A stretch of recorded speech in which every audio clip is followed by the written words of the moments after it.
an energetic, vibrant musician. I go with the rhythm of the music. Everybody, challenge make we party. Party with the rhythm of the music. We go party. Do you love magic? Join us as Manuel the Magician does his stuff.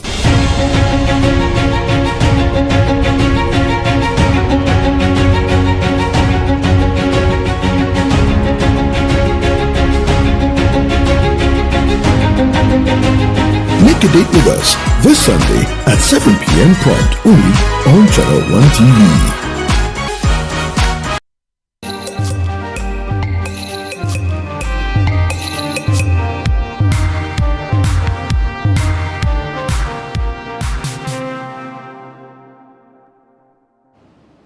You're welcome back. You're still watching The Big Issue, coming to you live from our studio here in Accra. It's also live on City 97.3 FM. I am Sammy. We are sitting in for your regular host, Salom Adono. This week has been very interesting, if you ask me.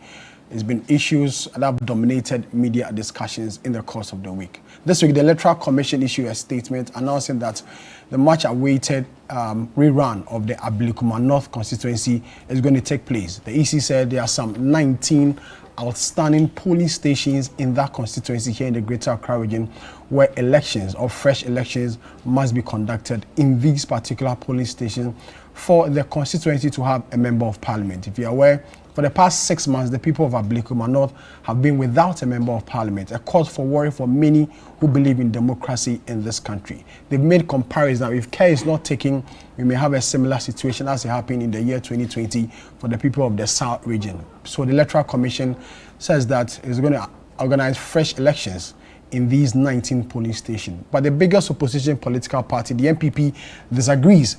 The party says, as far as they are concerned, there are only 3 outstanding polling stations.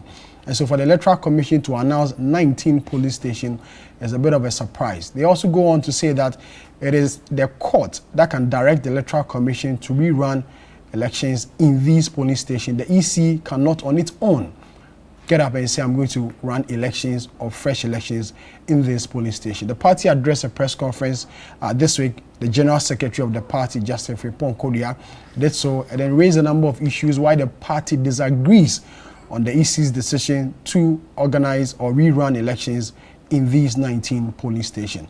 The governing NDC is okay with this decision and they say that is the best way to go.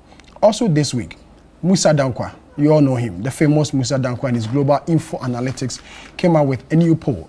The poll says that 70% of Ghanaians believe that John Dramani Mahama, president, and the NDC are taking Ghana in the right direction and the president is doing well. He didn't end there. He also did something on the upcoming MPP presidential primaries. If you're aware, the party says that on Saturday, 31st of January 2028, the party will organize elections to elect a new candidate who will lead the party going into the 2028 general election. According to the Global Info Analytics, 70% of MPP supporters believe that Dr. Bawumia should be given another opportunity to lead the party going into the 2028 general election. We'll talk about that issue as well. And also, the much awaited, much anticipated, and the much talk about 24-hour economy is here. President John Dramani Mahama this week launched this policy, which was a major campaign promise in the lead up to the 2024 general election. The president says it will be private sector driven.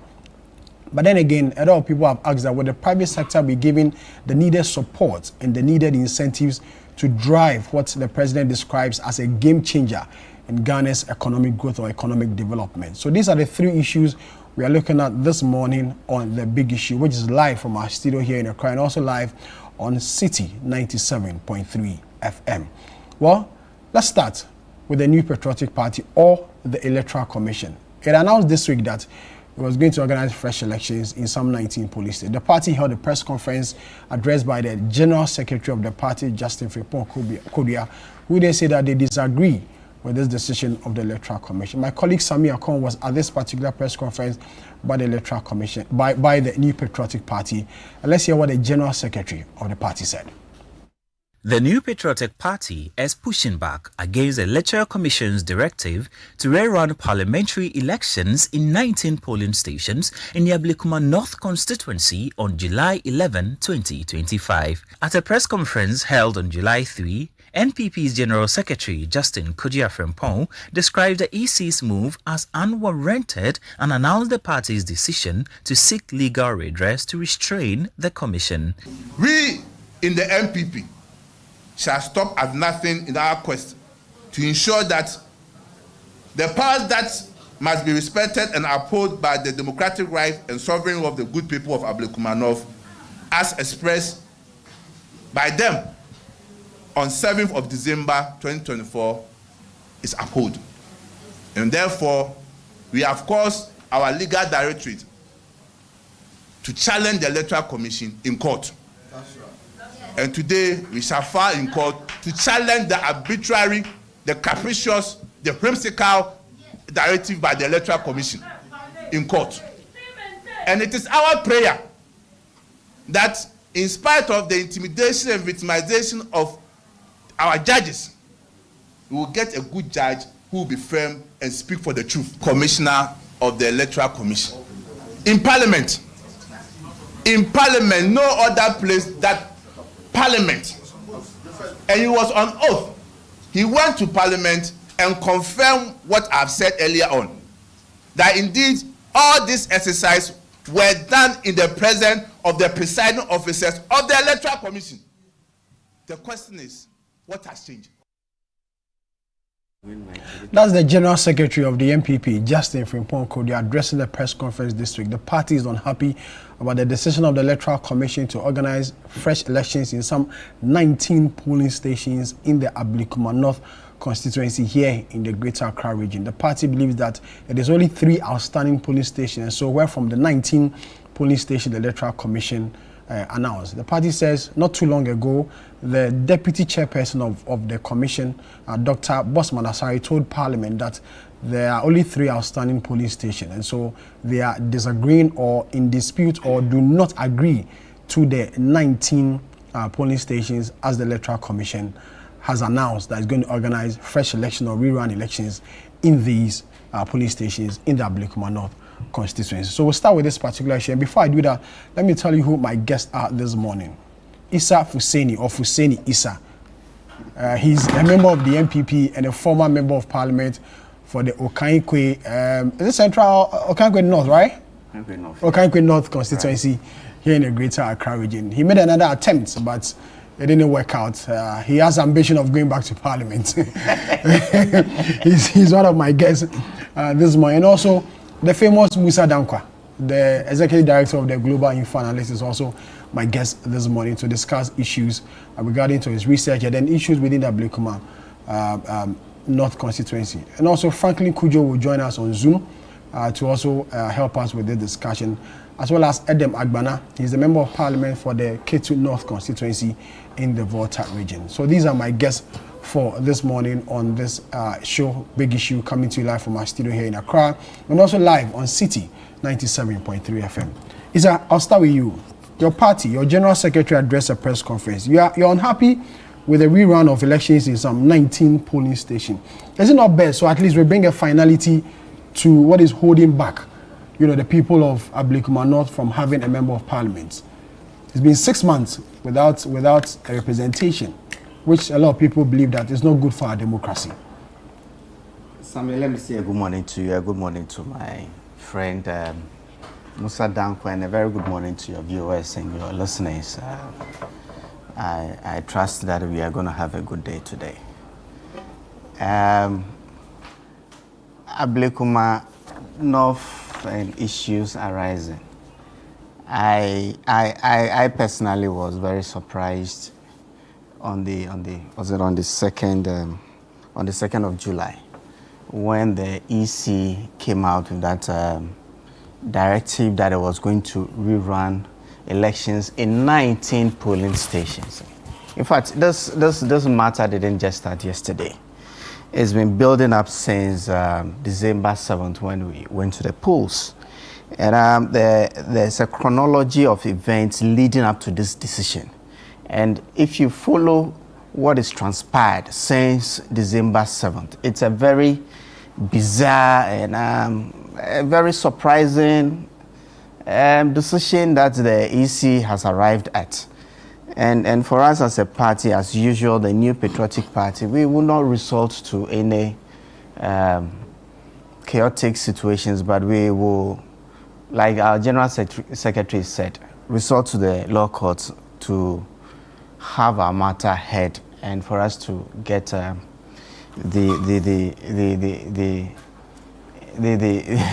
attention or the response that we expect. Sami, elections on the 7th of December 2024 have come and gone. We followed the run-up to the collation of the results through the days. Particularly, there were issues with certain constituencies. It lingered on until about January, close to the swearing-in date of 7th of January. Our party thought it wise to go to the law courts as the CIs or the constitution of the nation requires us to do. When you have any disagreements or you think that certain things have not been done well within the elections, you resort to the law courts, to the high courts, and that's exactly what we did. On the January 4th, the High Court gave an order of mandamus, forcing the EC to go back to certain constituencies. There were 4 constituencies: Mokankwe Central, Tema Central, Techima South, and Ablikuma North. So the courts ordered the EC to go back to these constituencies and complete the process of announcing the results, which is a collation. It is not the voting, but the collation bit, and that is what the court ordered the Electoral Commission to do. The Electoral Commission started the process of, in fact, for the 3 other constituencies, Tema Central, Kankwe Central, and Techima South, it's been completed. But with Ablikuma North, every time there's an attempt, there is this degree that happens there, and it's been a problem. To the extent that at one point, some of the electoral materials there were actually burnt in clear, glaring public. I don't know how come these things happen, and then we can actually prevent these things from happening. I don't know why, but the EC itself is come out severally to give an update on what is happening within Ablikuma North and the processes leading up to the declaration of the parliamentary results. So for them to just jump on the 2nd of July to say contrary to what they have been saying all this while, in fact, it baffles me. I can understand. But they said they had a meeting with the political parties, and that yes, there was a meeting. There was a meeting. We had reps at the meeting. We had 2 reps at the meeting. But at the meeting, it was more or less, from what I gather, information from the EC to our reps at the party, at the meeting. There were 2 reps from our party at the meeting on the 1st of July. And more or less, it was information given to them. They didn't have the opportunity. It wasn't an opportunity to have a meeting. Even if they had spoken, the EC had come to the meeting with that decision already. With that decision, the EC had already taken a decision. And we can say a lot of things that happened within the media leading up to that decision. We know that there are 281 polling stations within the constituency. On the day of collation, at the time they left the collation, there were 62 outstanding polling stations. Further to the order of the court, on the 20th, in fact, post 7th December 2024, the EC had gone back to Ablikuma North. Of the 62 outstanding, they resolved the challenges pertaining to 25 of the polling stations on the 21st of December 2024. Further to the court's order, on the 5th of January, the EC went back to the constituency in the presence of the agents of the parties and the presiding officers of the EC. They resolved 7 issues pertaining to 17 of the polling stations. They continued on the 6th of January and resolved another 13. On the 8th of January, they resolved another 4. So our understanding is that from the 21st of December, on the 5th of January, on the 6th of January, and the 8th of January, 59 out of the 62 polling stations had been resolved. And this resolution was not done just in the presence of the New Patriotic Party and the EC. The NDC were represented there, and they all signed off. The resolution of the 59 polling stations, results of the 59 polling stations. So our understanding is that we had 3. And every communication between us and the EC, including one that we did on the 3rd of June 2025, we had written to the EC to tell us the way forward on how they were going to resolve the outstanding matters pertaining to the declaration of the parliamentary seats in Ablikuma North. The EC had written back to the New Patriotic Party saying that so far as they were concerned, there were 3 outstanding polling stations, and so that is what we expected for them to resolve, for the declaration to happen. The Deputy Commissioner, Dr. Bosman, had gone to Parliament on the 19th of June. And when this matter came up, he had told our members of Parliament, or the Parliament of Ghana, or Ghanaians in general, that there were 3 outstanding polling stations to be resolved in Ablikuma North for them to be able to declare the results. And he had even gone further to say that there was no possibility of a rerun of those 3 polling stations. All they needed, and from January to June, they have made us believe that all they needed is for the Ghana Police Service to provide them with the needed security to be able to go to the constituency and declare the results. So as a law-abiding, very dutiful party, that's what we have been expecting. Only to be called into a meeting on the 1st of July, and then we are surprised with this decision, which I can't comprehend. I can't reconcile the chronology of events that has happened since the 7th of December. I cannot reconcile. And many people in my party, and I believe that a lot of Ghanaians watching us this morning will be surprised at the Electoral Commission. What has happened? Why the sudden U-turn? That we cannot understand. But then again, where do we go? We go to the courts to seek to seek reprieve. Your General Secretary has announced that you seek legal redress on this matter. Yeah, of course. I mean, that is the option that we have. We unlike the NDC, we wouldn't go to the constituency with sticks and guns to fight. No, we don't think that is the right thing to do. So we are going to seek reprieve. You see, the most surprising thing of all of this is that, look, of the 3 outstanding polling station results to be declared, right? There's one particular polling station. The polling station code is C161205A. That is not even included in the 19 proposed to be rerun. Of the 3 outstanding polling stations that we do, the chronology of events that had led to us concluding that there are 3 polling stations that results that are yet to be declared, there is one of the 3 that is not even included in the 19 that the EC is proposing to go. That's why I gave the code. I said C161205A. Every police station has a name. You see, police stations have names, but in the police station there can be 3 or 4 police. That's why we have the code A. It is more exact when you use the code. So I want to stick to the code. C161205A. That is a particular police station. It is not even included in the 19 that the EC is proposing to go back and rerun. So what the EC is doing, the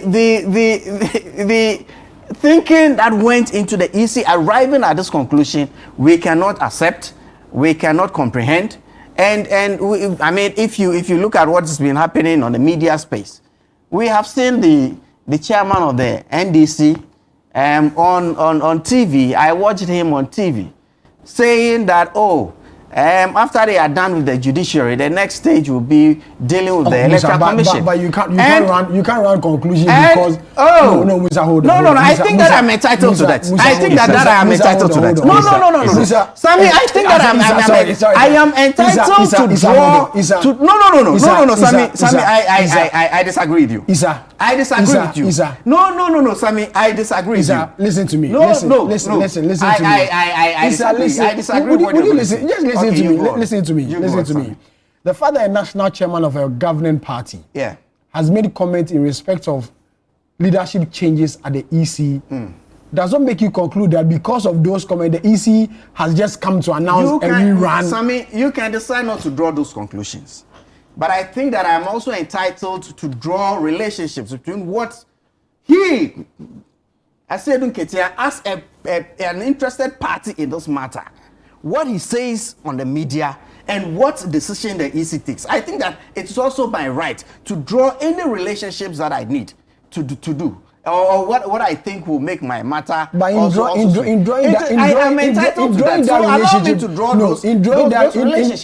that relationship, it should be factual. Yes, you have the evidence to back it. If you can tell me that, he has not said that, or that was not what he meant, you are entitled to that. But I am saying that. He said that. We all heard it. We all saw it on TV. He said that after they have finished dealing with the judiciary, the next point is the electoral commission. And in fact, we have been hearing this from the NDC. It didn't start in January. Since they were in opposition, they have been saying this severally. And a lot of the leading members of the NDC have said it. That look, when they come into power, they will reset the judiciary, they will reset the EC, and that's exactly what we are saying. Okay. If the leadership of the EC think that because of what Asedun Ketia had said, or because they think that their job security is being in the balance, given what is happening to the Chief Justice, this is what is going to save them. So be it. So be it. But you see, as a country, your time is up. Let me have others also have a bite. We'll come back to this issue. So, Musa, have you done some work in that constituency already? Yes, already. We did one before the election. Before the election? Yes, we did a poll in Ablikuma North. It was in October 2024. We covered Ablikuma North, Ablikuma Central, Ablikuma West, Trobu, and Anyanswo too. And if I look back at the results of those polls, we were absolutely bang on. It doesn't surprise me that Ablikuma North was still hanging. Because in that poll, in fact, the NDC candidate was 50.0%. Okay. And NDC MPP 49.79%. There was a one vote between the two. So it doesn't surprise me that he's still hanging. As to what EC has announced, I don't know the evidence the EC had for them to arrive at that conclusion. My suspicion, and I stand to be corrected, is that they may have found some witnesses in the evidence used in the remaining 16, that if they had to run the remaining 3, they would probably draw the other 16 into it. So to avoid legal wrangling going forward, probably they thought it wise they should bring all those polling stations that may have similar, not exactly the same, but similar issues. It is tough for MPP to accept that decision. I mean, if I was them, certainly I would not entertain that for a number of reasons, because already before the elections, you were on back foot and you struggled to have that margin that was declared. So for you to go back there again, to rerun, absolutely will not be a good timing for them. So if I was them, I will resist. But as to whether the power to run the election runs in the parties, I think that's another matter. We know they've gone to court. We await the court to give some ruling and the guideline or the guidance as to what the EC should do. But I believe at the end of the day, we're not going to have a style situation in Ablikuma North. They will have a resolution. But many have also said that the issue should have just run the entire constituency. Instead of just 19, just run fresh election in the entire constituency, which will help really resolve this matter than just this 19. In fact, remember there were some letterbox that were burnt. So the primary source of evidence for some polling stations is gone. So if you have to scrutinize them, you won't have any evidence. I suspect that those extra 16 constituencies or polling stations may be part of those whose material got burnt. Yeah. And for every election, you must have the source or the base document. Of course. And if the base is not there, then the whole election may be questioned. But I don't think it is fair to discount the results from other areas if they are still intact.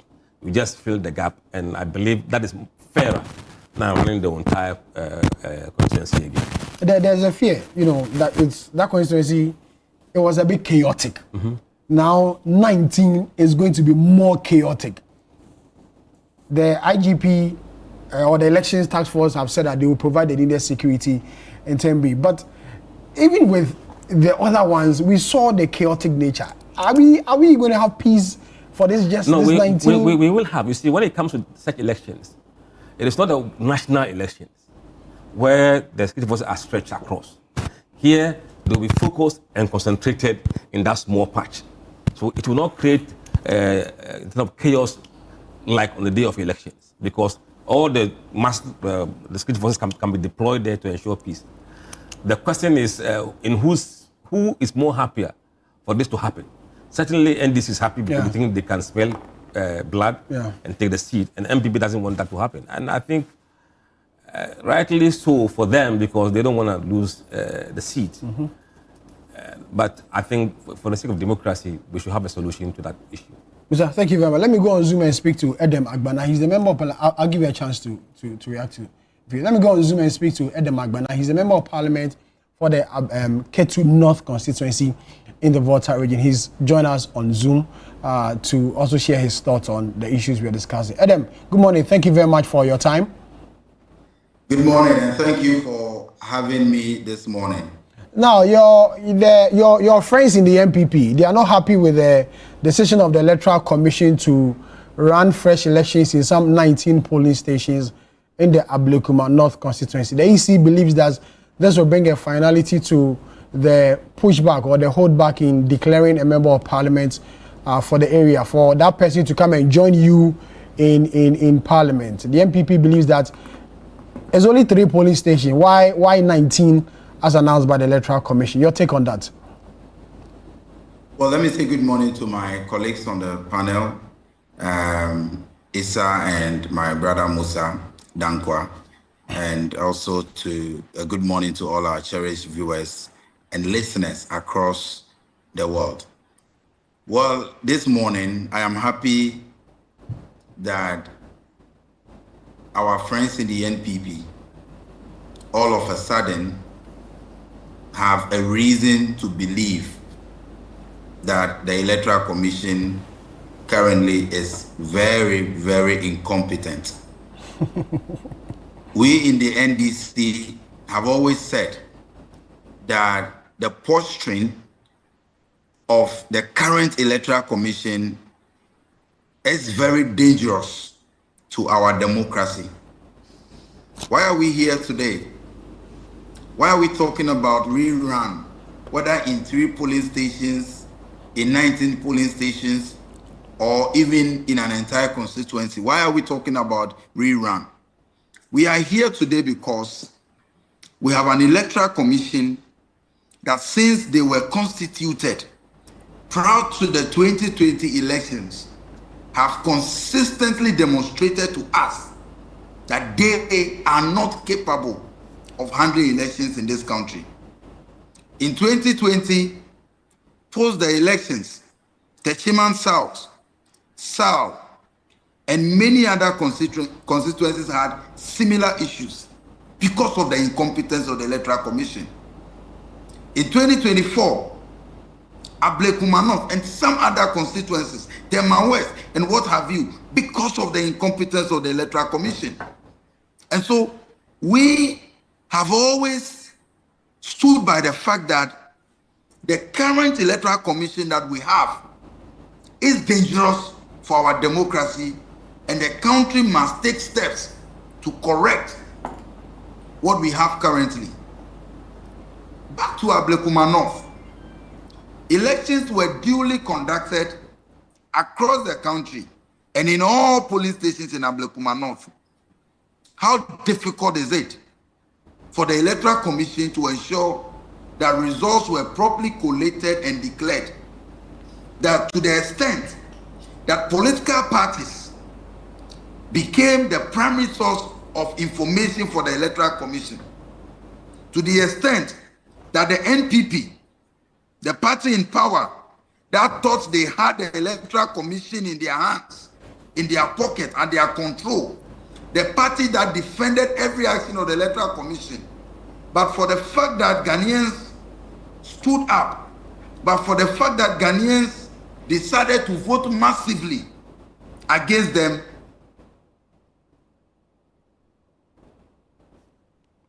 Hello, Adam. Hello, Adam.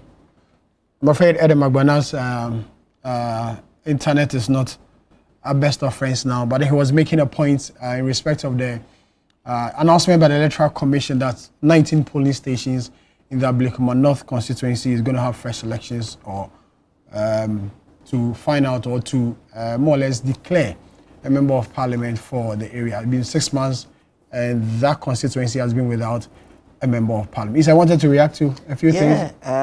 Musa had made a few points that I wanted to.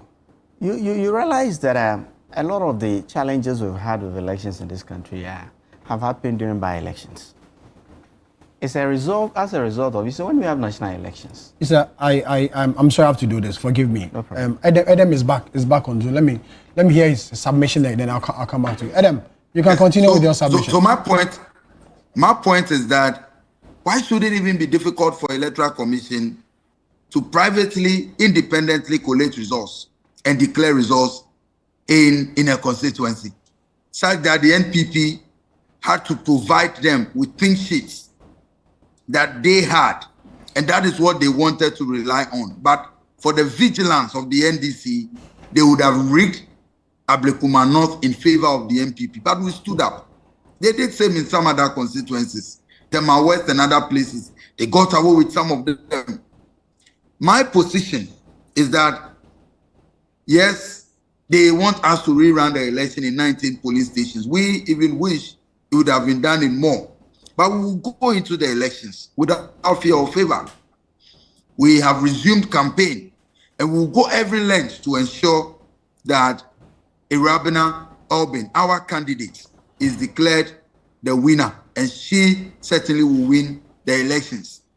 But you see, we need to have a very beautiful conversation this morning about why all of a sudden the NPP thinks that the Electoral Commission that they defended with their blood, the Electoral Commission that they defended with every sudden, the commission is no more independent. All of a sudden, the commission is not free or fair. We are very principled and we are consistent with our stance. Our position is that the current Electoral Commission is incompetent, and Ablikuma North rerun of 19 police stations is not what will appease us and make us feel or forget and forgive the Electoral Commission for all the sins that they have committed since they were constituted by Akufo-Addo. But it should surprise everyone that all of a sudden the MPP are the ones attacking their darling girl and her Electoral Commission that they used to defend only a few months ago. Look, as a country, to protect this fledgling democracy that we have, we need to ensure that our institutions are strong and the institutions are self-sustaining, that the institutions are such that they will not be amenable for any political manipulation. Now, the NPP is alleging that it is as though the Electoral Commission is being controlled by government. The question is it the case that because they were able to control the Electoral Commission as they constituted it, that is why they stood by the Electoral Commission decision they took in the past? Is it the case that all of a sudden, because they manipulated the electoral commission to No, do Adam, some things in their favor. That is why today, because they are not in power. Hello, Adam. If you say, if you say the MPP manipulated, hello, Adam, can you hear me? If you say the MPP manipulated the electoral commission, you have evidence. What do you mean by MPP manipulation? Like, how can a political party manipulate? Your line is breaking, but I'm asking questions. I'm asking that how can a political party manipulate an electoral commission, an electoral body? How is that possible?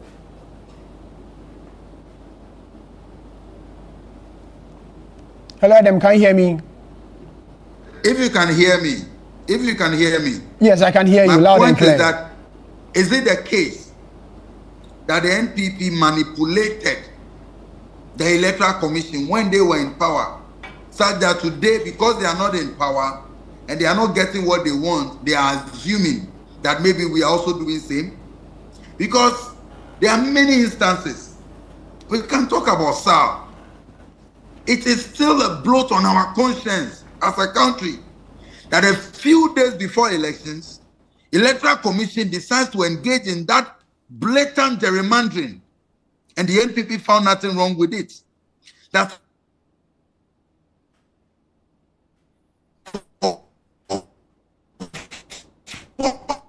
the people of Central Kofi, the people of Akpafu, lots of the electoral commission's incompetence and deliberate attempt to make the NPP win the Hokwe seat in 2020. And so I am asking a question that, is it the case that they were pampered by the Jane Mensah-led electoral commission such that every decision they wanted, they got it in their favor? So today, because they are not getting a rerun in only 3 polling stations, but rerun is in 19 polling stations, they are assuming that the electoral commission is no more fair. We have maintained our position on the EC that the current electoral commission for us is not fit for purpose. There must be some changes in it. Look, it is important for us to build the institutions to be strong and truly independent. But the current composition we have, we cannot describe this electoral commission as truly independent. We welcome the decision to have the rerun in 19 polling stations. We will go into the elections with all our force, full force. We will campaign, enter every home in Ablikuma North, and ensure that we win that seat for the NDC. The MPP can decide to boycott it. It is up to them. The MPP can decide to go to court. They have that democratic right to do so. But whatever be the case, I am assuring you that the Ablikuma North seats will certainly come to the NDC because we work for it. Okay, Adam, thank you very much. Just hold it there. I'll come back to you. Let me take some reaction from Issa. I've seen you writing quite a number of things. I'm sure he's eager to react to a few things that you said in there. Issa, you seem not to disagree with a few submissions made by Adam. Oh, contrary to what he wants everybody to believe, at no point did the new patriotic party in government threaten the commissioner and the other commissioner, the electoral commissioner and other commissioners within the electoral commission. At no point did we make them feel that a decision was tied to their engagement or continuous engagement or stay at the commission. And so they had no reason, absolutely no reason at all to do things that will favor us. For us, we have believed that they have been a competent commission, and that even fits into the surprise and how we feel about this decision, given the chronology of events since elections. Musa had said something, and I don't know how come Adam is so sure that given 19 polling stations is going to go in their favor. Remember, Ablikuma North anybody that goes into an election with confidence that they're going to win. until 2024 elections, Ablikuma North was one of the constituencies that we didn't have to actually go and worry about. It was one of the ones that when you are counting constituencies in Greater Accra, you ticked off for the new patriotic party. So he shouldn't be too sure about that. Just that we don't think that the events leading to the decision is fair, and that's what we are fighting. And we will resort to the right quarters Unlike them, where the regional organizer and the constituency organizer have been very instrumental in ensuring that the EC has not been able to declare the results of the coalition within the constituency. And before then, Musa had made some points on security and all of that. And I believe that a lot of the challenges that we have had in this country had come during by-elections and elections like that are isolated. In a sense that, you see, when we have a by-election, there's a lot of concentration on one constituency. And because of the tensions, easily any little fire ignites some. So it is not a case of the police now being more capable to do 19. The police are told us so. Over time, since January 8th, that the EC had said that we are waiting for the police to give us the security so we can go and complete the coalition. The police have stayed away. It even resulted in our members of parliament going to the police headquarters and giving the IGP a petition. It came to naught.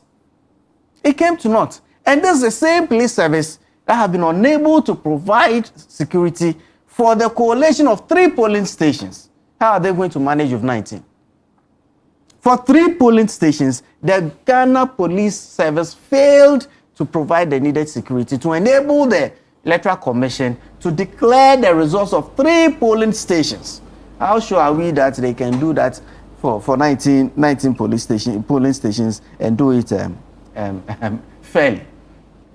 Then again, I don't think any of the constitutional instruments that governs the organization of elections, or even the Constitution, gives the Electoral Commission the mandate to call for a rerun. The Electoral Commission has no such mandate. It's only a court. It's only a court that can call for a rerun of election. So why is the EC? Maybe they've gone to court.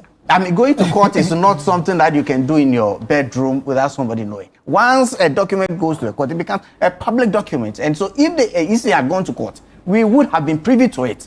And they would have put that in the release that they brought out on July 1. They would have released that. And so it does not lie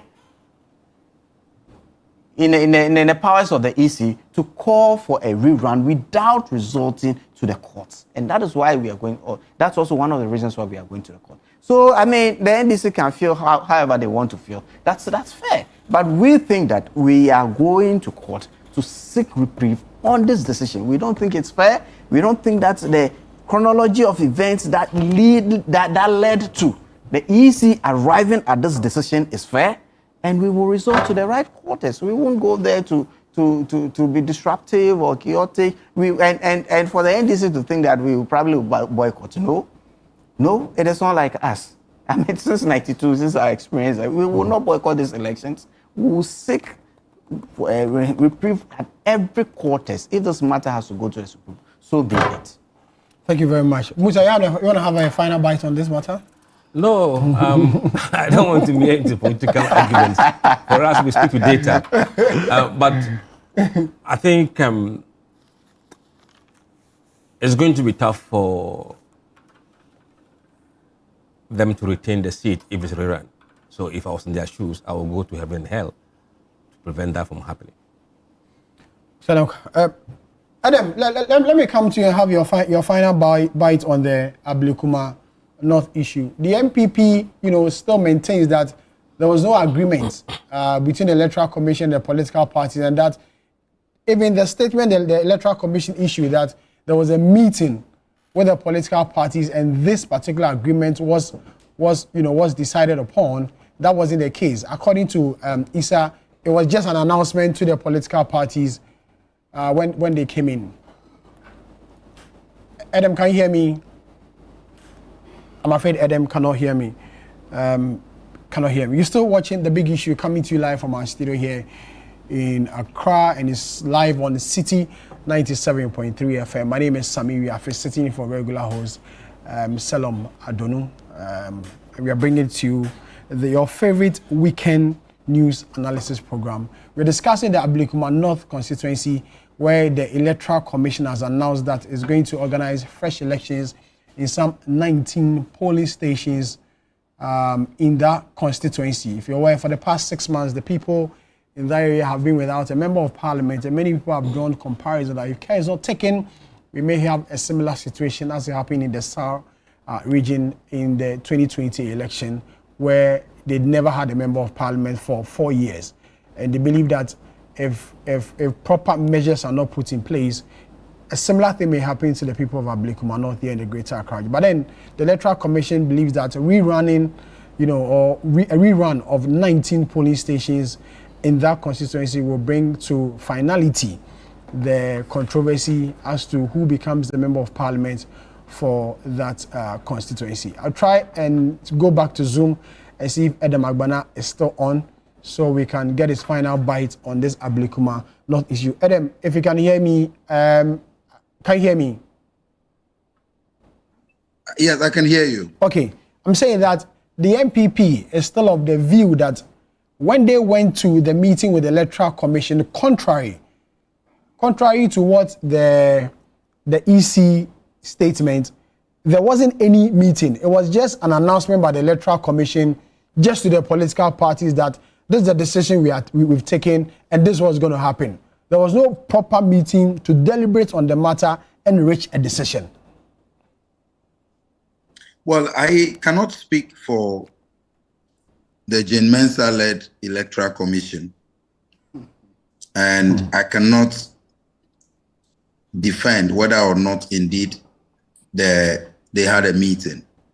But between the NPP and the Electoral Commission, though I still believe that the Electoral Commission currently is incompetent and what have you, I think I choose to trust the Electoral Commission more on this issue because the NDC, my election directors, have informed us that indeed there was an engagement with all the political parties. Even though we disagreed with the Electoral Commission, the 19 polling stations rerun, we welcome it and we are ready to go into the elections because we won Ablikuma North dearly. And Issa makes the point, my brother, Honorable Issa makes the point that Ablikuma North has always been MPP, so I should not be too sure. But in the last election, we saw how constituencies that used to be traditional MPP constituencies went for the NDC because of their terrible governance, because of how they failed the people, because of their wicked and insensitive governance. There are many seats that for the first time the NDC has won. Even Okankwe South, very close to them, the NDC has won it. Even Adansi Asokwa, the NDC won it. Even Domikwa Benya, the NDC won it. So if NDC can win Domikwa Benya, if NDC could snatch Okankwe South and many of those seats from them, why does it think that Ablikuma North, which when you even look at the demography of the place, even favors us more? So we won many of their seats. We took Ayawa so West gone from them, Domikwa, and all these are this. And so this thinking that it is their seat, to tell them the MPP has no traditional seat any longer because of the terrible 8 years governance that they serve the good people of Ghana. Going forward, on the issue of Ablikuma North, the MPP is failing to tell us how they provided pink sheets to the EC, which differs from the pink sheets of all the other political parties. And they expected the EC to use their pink sheets.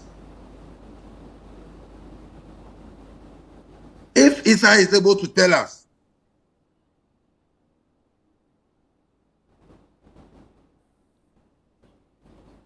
Hello, Adam. I'm afraid the internet is not our best of friends. and why it is different primarily.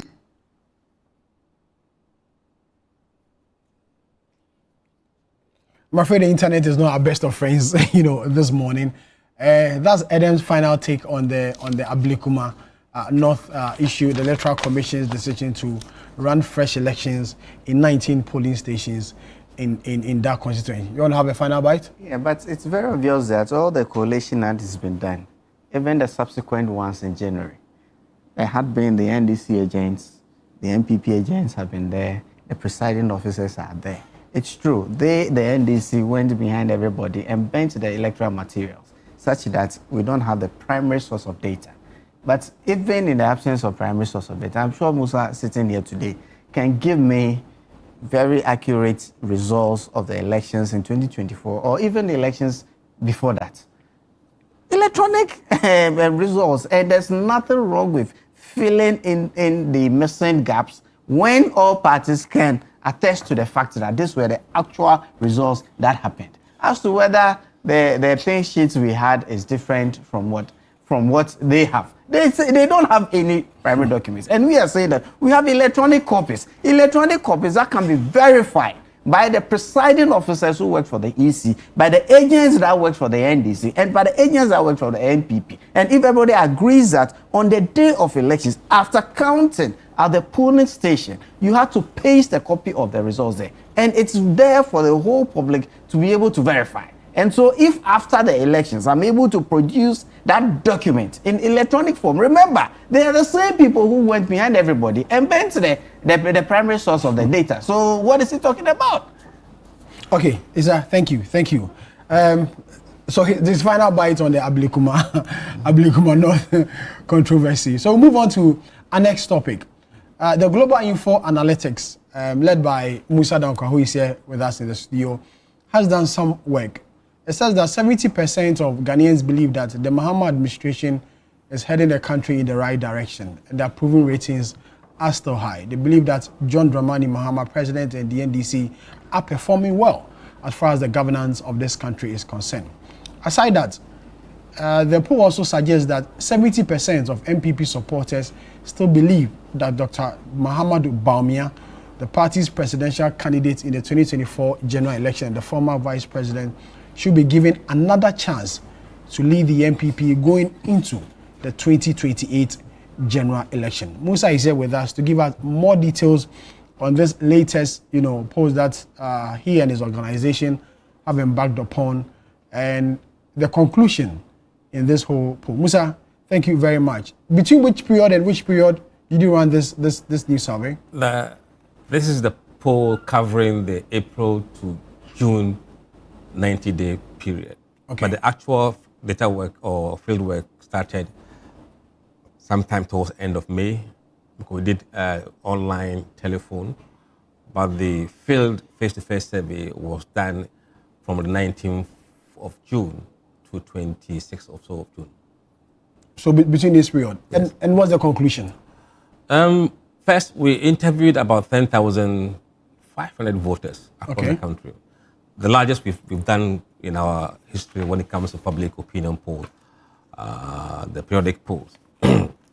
Now, 70% of Ghanaian voters believe the country is now headed in the right direction.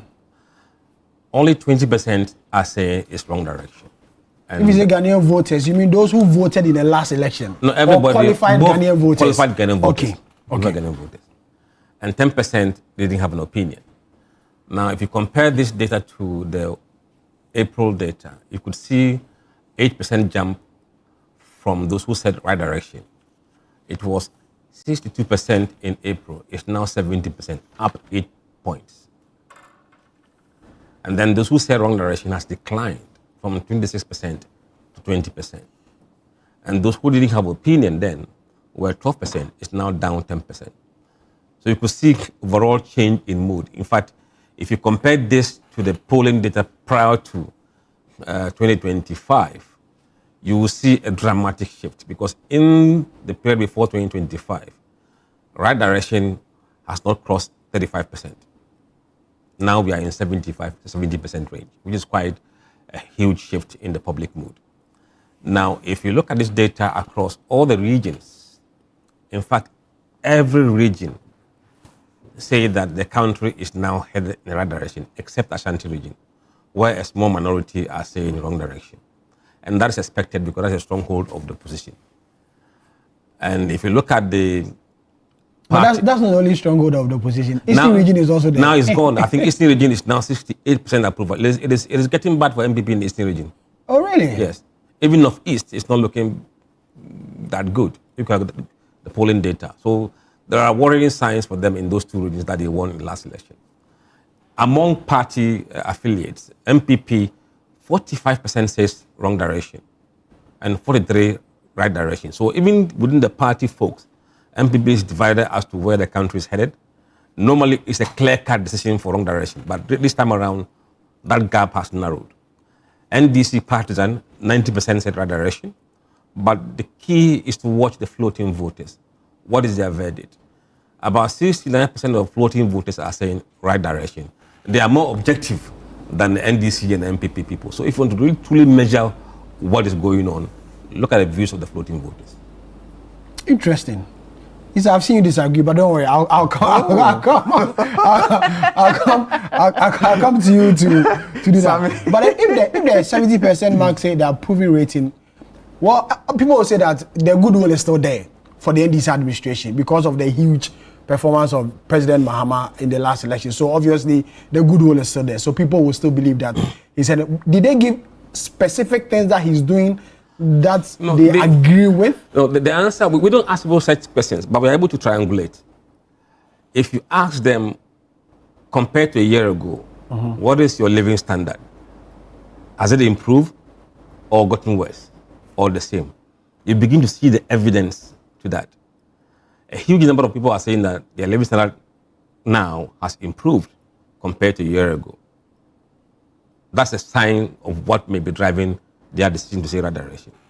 Again, if you ask them, are they optimistic that their standard of living would improve in the next 12 months? Over 70% or so are saying that yes, they believe it will improve. Now, if you ask them about how Mahama is performing on the economy, 74% are saying he's doing very well. So there are other evidences in the data that you don't have to ask them why. That tells you why they are saying that the country is now headed in the right direction. And we can't dispute the fact that city has been stabilized quite significantly. And that is a relief for many people. And as a result, you've seen the price of petrol come down significantly. That's a relief for people. So when they take all this into account, it leads them to conclude that Ghana is now headed in the right direction. Interesting. Isa, you have something to say before you move on to other ones? Oh, certainly. I have something to say. And I have seen the report. I have read the executive summaries and the headlines. But I am of the opinion that the NDC is still a relatively new government. 6 months into a 4-year tenure. It's still early days yet. NDC had won elections in a huge margin, and certainly people will have to rationalize their decision to choose the NDC over the NPP. And so they will want to give the NDC a lot of the Abahalekwan, give the NDC some rope to be able to immerse themselves into governance. And I'm sure over time we'll see the real performance of the NDC. But the reality is that this is a government that came in January. They didn't even have a budget of their own until April. When they came, they had governed on the appropriations that the previous government left for them. And so their own policies or things that they have told us while they were in opposition, the 24-hour economy that they actually campaigned vigorously on, that was going to give 133. But the president has launched it. Let me. Hold on. I'll let you go into detail. It's an issue. I know.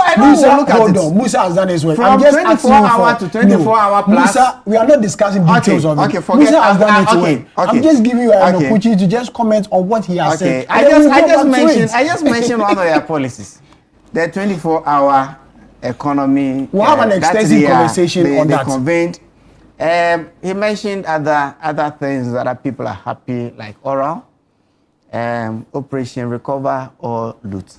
Thus far, I've only seen the Attorney General having media events, and I've not seen reality.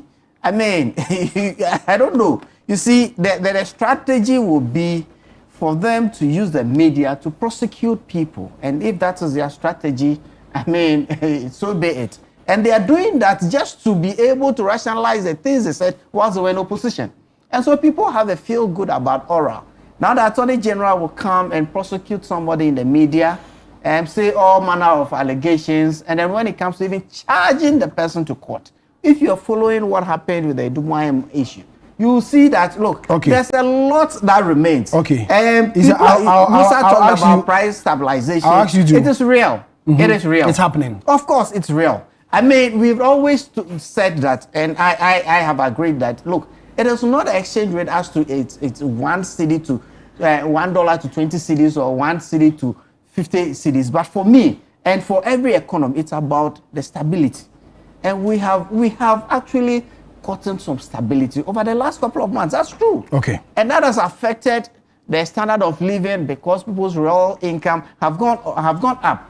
Fuel prices have been stable. Those are facts. Those are facts. But if people are saying that we are feeling good and we think that the government is performing because electricity and water prices, they gave what 6 over 10? Right? That is where I have the challenge. Okay, I understand you. Musa, let's go into details. Oh, okay. Oh, Musa is not going to go into details. See, let me say something. Me and Musa, we go way back. I know. You are good friends, I know. But not just friends. I just invited you. About 25 years ago. I just invited you to make a quick comment on what you have said. Oh, okay, certainly. Certainly, now that it's getting into the details, I'm sure we'll so let's go into the details. Sure. Musa, they are just confusing me. Musa, let's look at the demographics in there. Gender, percentage-wise, the report says 58% male, and then 42% female. Was it deliberate? No, it's in random sampling in the field. You can't determine how many men or women you meet on the day in the field at the point in time. So if you want to remove the gender imbalance, then you apply the weighting using the natural EC proportion. But we didn't feel this is the relevant at this stage to be able to weight the sample, and it makes no real difference. Look, I've seen a sample where people say that, for instance, discussing the economy, they talk to women more because they go to the market, they do more of the shopping. There's no place in statistics. Let's also look at the age, the age ranges in all this. You know, you look at the almost 80% of respondents are below 44 years. It tells you how young the country is. So 80% of people who vote going to be around below 44 years. So this is a young country with a young population, and for that matter, that should influence any campaign as to where the target or who should you target if you want to really win the minds and hearts of people who can make decisions about your future. So it's a very good point for people to look at, and then also interesting to see the decision or the minds of these young people. Let's look at education. That's where it gets very interesting. Only 11% of respondents have no formal qualification. 11%. Right? It tells you that the demographic of the Ghanaian voter is getting educated. So the tricks used in the past to win votes do no longer work. So people have become more enlightened. They're able to decipher and analyze information and process it very well and make a decision. So the tactics of using certain tactics to win votes doesn't apply anymore. It's no more there. No, it's no more there. No more. That's why we have seen different kind of people these days, and they react differently to political issues. Yeah, these Gen Zs, as we call them. Absolutely. They are very ruthless, and they're not tribal in terms of their belonging association. They are very fluid. Today they are with you. Today, if you mess up, they abandon you, go somewhere else. They have no allegiance, but only to their interest. Talking about the economy in the right direction, I'm sure an issue that will come out is employment. Yes. You look at the employment the employment. In fact, of if you look at the Mahama score, his worst score was on job creation, which means that people are not feeling that the jobs have been created yet. So if they were to rank him out of 10, he was scored, I think, 5.6 or 5.8 on that one. Because they've had maybe things they want to do, but it has not materialized yet. So let's see down the line what this figure will be. Because eventually, it will begin to respond. But is it not too early? But you see, the point is that if you don't measure it, how do you know? Okay. If you don't measure it, how do you know that he's performing worse? Now we know it's 5.6 or 5.8. If we go back in 3 months, it's now 4.8. Then you can say, well, it's getting worse. Yeah. You have an argument to make. If you're in a position, you can take this one and hammer them on. So if we don't measure it, how do you know that it is improving or it's getting worse? So for us, the too early it makes no difference to us. In fact, if we had our own way, we would have started polling from the day he was sworn in. Because religion is an important factor in Ghana's, politics, yes. In Ghana's politics. If you look at the structure, I think over the polling cycles we've done, Christians were around 71%. But in this sample, it's about 65%. Which means that on the day, we sampled fewer of Christians than other religions. Islam is around 23% in this sample, but averagely it's around 21%. So you can see a bit of oversampling of Muslims here. But it tells you that a huge chunk of our population are Christians.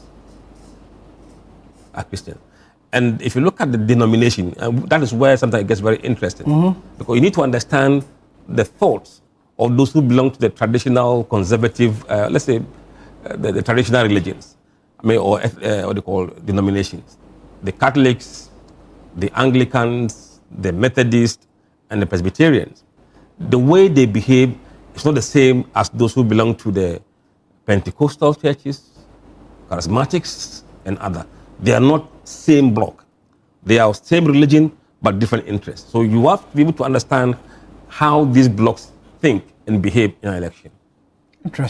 Interesting, Musa. And the same thing applies to the Muslim bloc. Muslim ones as well. You have the Sunnis, who are the majority, around almost 60% of them are the Sunnis. Then the Tijanis are there, and then the Ahmadiyyas are there, the Shias are there, and others as well. So you need to know the views of these blocks. And indeed, you can measure whether you are making progress in that sect or not. And you can be able to see how do you target them, because they have the various interests. They're not all the same, even though they are Muslims. The Sunnis still have the majority, which is 57%. Yes. They are the majority bloc, followed by the Tijanis and the Ahmadis. What about ethnicity? It also plays a major role in Ghana's politics. It does. People vote for people because they are coming from where I'm coming from. That's quite true. And it's going to shape a lot of the race that we're going to see down the line. Now, the sample we took had about accounts around 46%, which is correct because the GSS around 47, 48 the accounts. So it reflects that kind of structure. OS comes second with 12%. Moli Dagbanis, which is 11%. The Ghana Dangbe, 9%. Other smaller ethnic groups at 9%. You have the Guan, 7%. The Grushis, 3%. The Gruma people, 2%. The Mande, 1%. And the Guru, also 1%. Another area which is always important is the party affiliation, because depending on who you speak to, absolutely, will determine the kind of score they will give to whoever. Absolutely. And it is very important that the parties maintain or grow their party affiliation. And they must understand as well that party affiliation is not like ethnic groups. Mm-hmm. It's like association of people. They join, they leave. Now, data shows that MPP since the election has been on the decline in terms of party affiliation. When you randomly pick people in the street and you ask them which party do you normally vote for, not a member of, normally vote for. Or I normally vote for NDC, that makes you NDC. Normally vote for MPP, that makes you an MPP. Or sometimes I vote NDC, sometimes I vote MPP. And there are those who said, as for me, I'm a PNC. As for me, I'm a CPP. As for me, I'm PPP. Those are the other political parties. They are quite small, about 3% of them belong to other party. And they have another bloc who say that, look, me, I won't tell you, being cultural. And those are remnants of MPP and NDC voters who tend to hide their true political party affiliation, depending upon where you interview them. If the person is in the MPP stronghold and it's in the NDC, he will hide it. Okay. Maybe he's in the group of people that are, typically MPP, and it's an NDC. He doesn't want to show his true colors. Oh, let me come. And if he's in the NDC stronghold, and it's an MPP person, and he wants to hide it, he will say, oh, I won't tell you. So the numbers differ a bit, but sometimes what we have done is to, over time, to see how they behave. Which kind of voting bloc do they normally behave like? And after the 2024 elections, we've realized that those who don't disclose are majority NDC people. They don't disclose. Yeah, they hide. And they give you reasons why they do that? You have to second guess. It's not palatable for him to say he's NDC or MPP within certain settings. Interesting. So let's look at the one on governance as far as the direction of the country is concerned. You say that the people who believe that is the right direction are 62. Those who believe, as at April, 62% believe is in the right direction. And then as at June, it jumped to 70%. Why the sudden jump? If you look at the data, and every data has a timestamp. The timestamp for this June poll coincided with the time that the CD really made a remarkable was performing magic. Yes, magic. It did coincide with the timelines that the petroleum prices dropped. It did coincide with the time that we saw price of certain goods and services, certain goods coming down. So these are the factors that were driving people's perception about where the country is headed. And also, there were some decisions that were taken by the government, some policies they may have announced. People think that it could have impact on where we head as a country. So all those factors contribute to what people think we are headed as a country. So on the screen is approval of government's performance. Explain to us. There's a difference between Mahama as a person, as a president, and the government as a whole. So you distinguish between the two? Yes. The individual and the government. Yes. This particular one is the government as a whole. Okay. In the April poll, those who said excellent was 21%. That has declined to 18% now. So it means something has changed slightly there. But those who are saying very good or good has gone up from 55 to 61%. And those who are saying average performance has gone up slightly from 9 to 10. But those who said very poor or poor has declined. And this shows a government whose popularity is not receding. People will say it's still too early, 6 months into the But we are administration. measuring. Now when they fall, we can compare and say, there's a fall here. The president's approval. Now, with the president, about 73% of Ghanaian voters approve of his performance, up from 66% in April. And this performance matrix normally move in the same direction as the country's direction. Once they feel that the country is heading in the right direction, then the driver tends to get the credit. If it's heading in the wrong direction, trust me, you see him coming down. So as far as that direction is going up, you see the approval rating going up. So from 66% to 73% in the 90 days. Those who are saying disapproval is not doing well has declined from 23% to 19%. And those without opinion has declined from 11% to 8%. Interestingly, this time around, every region in this country, every region, without exception, majority of voters in those regions are saying that he has performed well. Every region? Including the Ashanti region. Interesting. Now, let's look at areas where MPP won last time. Yeah. In the Ashanti region, 46% of Ashanti region voters approve of the way John Mahama is doing his work. 44% disapprove. When it comes to Eastern region, 68% approve of his job performance. 13% disapprove. When it comes to Northeast region, 87% approve. Only 5% disapprove. Northeast region. cuts across, as you said. Interesting. So you can call it honeymoon. Yeah. But we are measuring the honeymoon. When it falls, we'll be here to tell you that it's falling. And we can compare. Issa believes this one will not last. He and his political party, they believe that this is just for a short period of time. The question is, how long would that honeymoon last? Yeah. If it goes on for 1 year,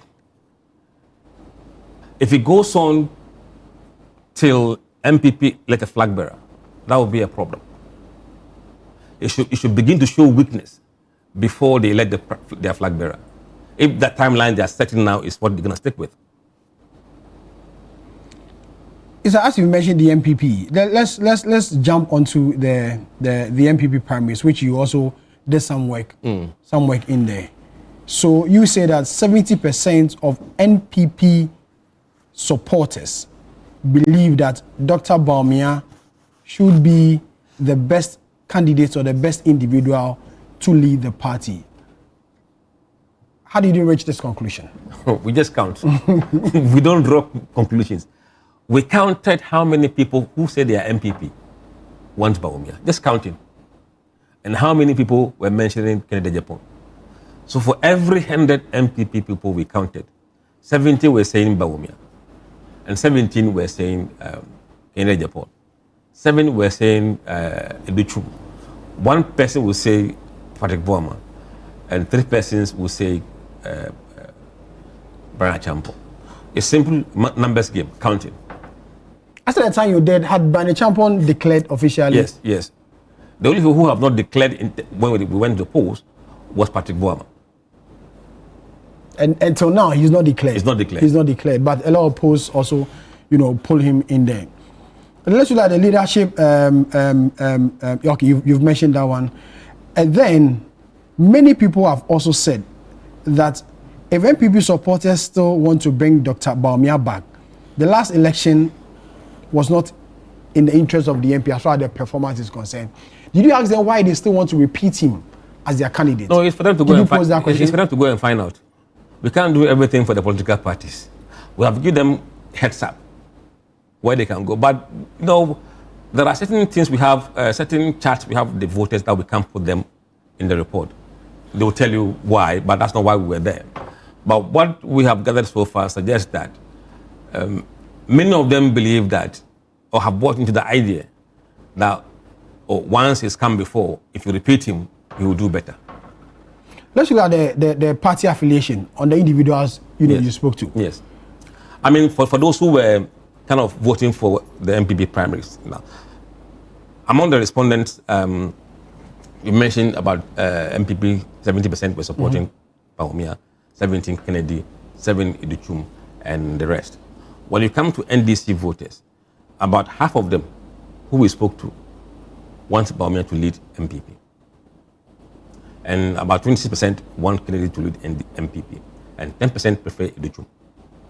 When you come to floating voters, there, about 46%, 46 want Bawumia to lead MPP. But 28 prefer Kennedy Japan, 12% prefer Iduchum, 5% Boama, and 4% Achampo. These are the big blocks in terms of party affiliation. Yeah. And then the other political parties too? Among the other political parties, about 45% support Bawumia, want Bawumia, 30% prefer Kennedy, 9% Iduchum, 3% Boama, and 6% Brian Achampo. Among those other parties, you can see that majority of them are voting for other candidates other than Bawumia. Because in April, there were between April and June, there were some changes. Yeah. In April, Dr. Bawumia was 48% among all voters. In April? 48%. 48%. Okay. Now it's gone to 56%. 56%? Yeah. There's a jump in there. A jump in there. And then if you come to Canada, Japan, he was on 25%, but he declined to 23%. About 2 points drop. When it comes to Iduchum, he was 12%, he dropped 3% to 9%. And then Brian Champon drops 1%. Then you have beneficiaries being Bawumia and Patrick Boama, who wasn't there in April, but now featuring on 4%. Let's look at the individuals who will not disclose. Now, We looked at the race from the point of view of people who voted for Baumia in 2020, and those who didn't tell us who they voted for in 2020, and those who didn't vote at all.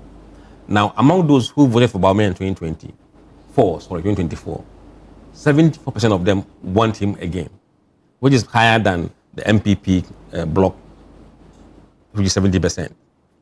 And then 70% want Kennedy Japan, 7% want Educhum, 1% Boama, and 3% prefer Brian Champo.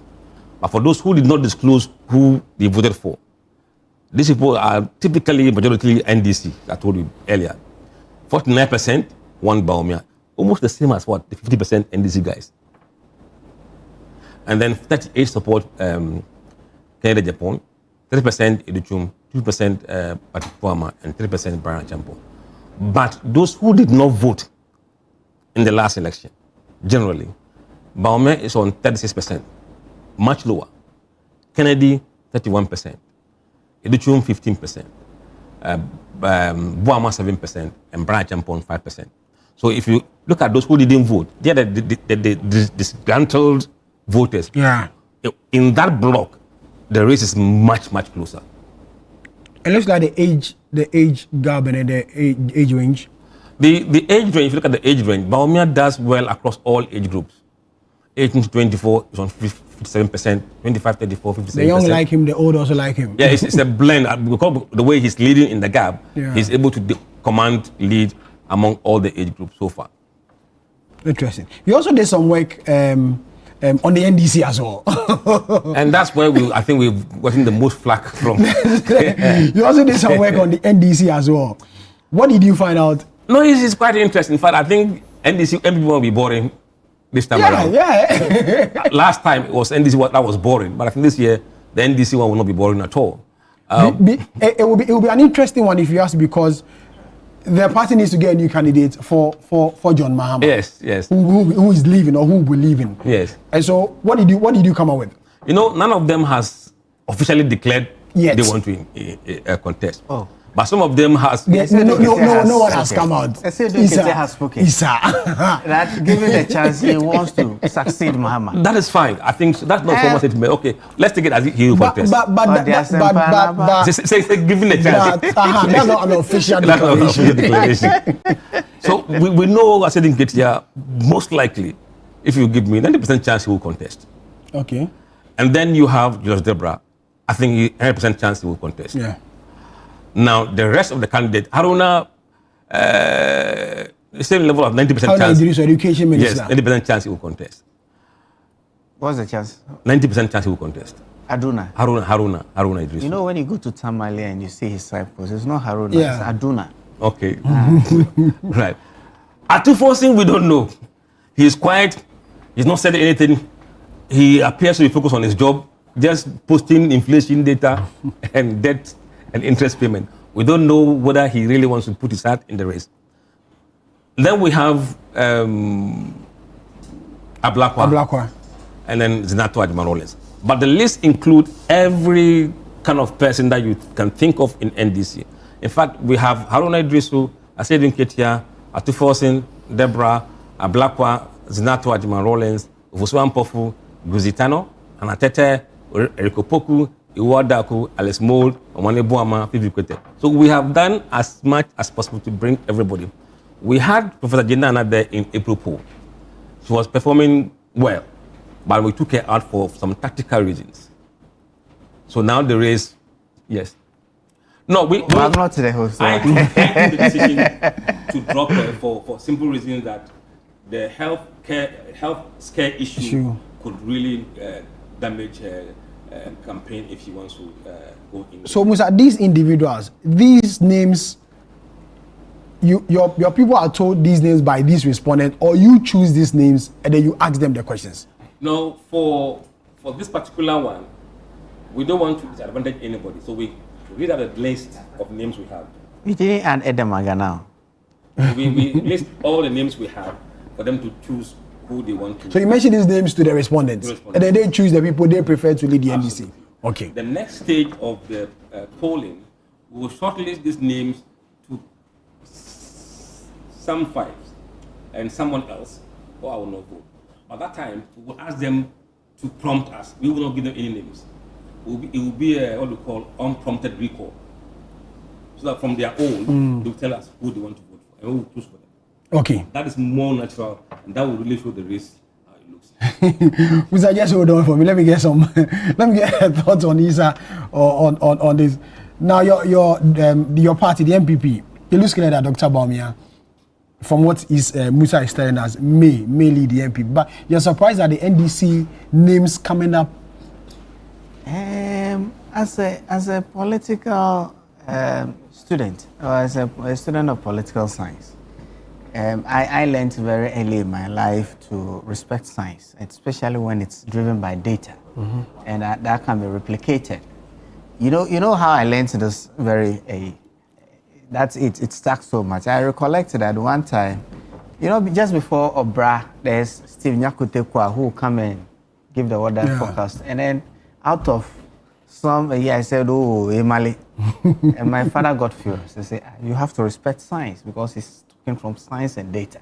So since then, I've never doubted science to the extent that it can be replicated. It is fair. That's what I believe in. Your question as to the NDC names that are coming up. Whom am I? I'm looking at people that some of them I've had personal relationships with or had opportunities to work with. The likes of Atul, the likes of Haruna. Sidon Kete, I've met a couple of times and all of that. Julius, I've never encountered him.